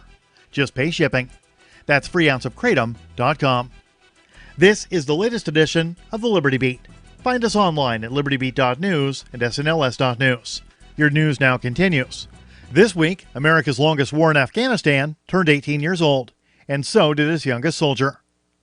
The Mind Unleashed reports that over the span of a now 18-year-long war, an estimated 775,000 American troops have served at least one tour in the historically war-wracked Central Asian country. Very soon, the U.S. will begin sending young service personnel who hadn't even been born at the time of the start of Bush's so-called War on Terror. By the numbers, there are 15,364 active-duty enlisted Army members who are 18 years old, and among them, 1,052 of whom were born after the 9/11 attacks. That's according to a report from ABC News. The much smaller, by total numbers, more elite branch, the Marine Corps, has 28,048 active-duty personnel aged 17 to 19. An Indiana church has raised the bar of community service for congregations across the United States after it helped to wipe out $7.8 million in medical debt for almost 6,000 families across the state.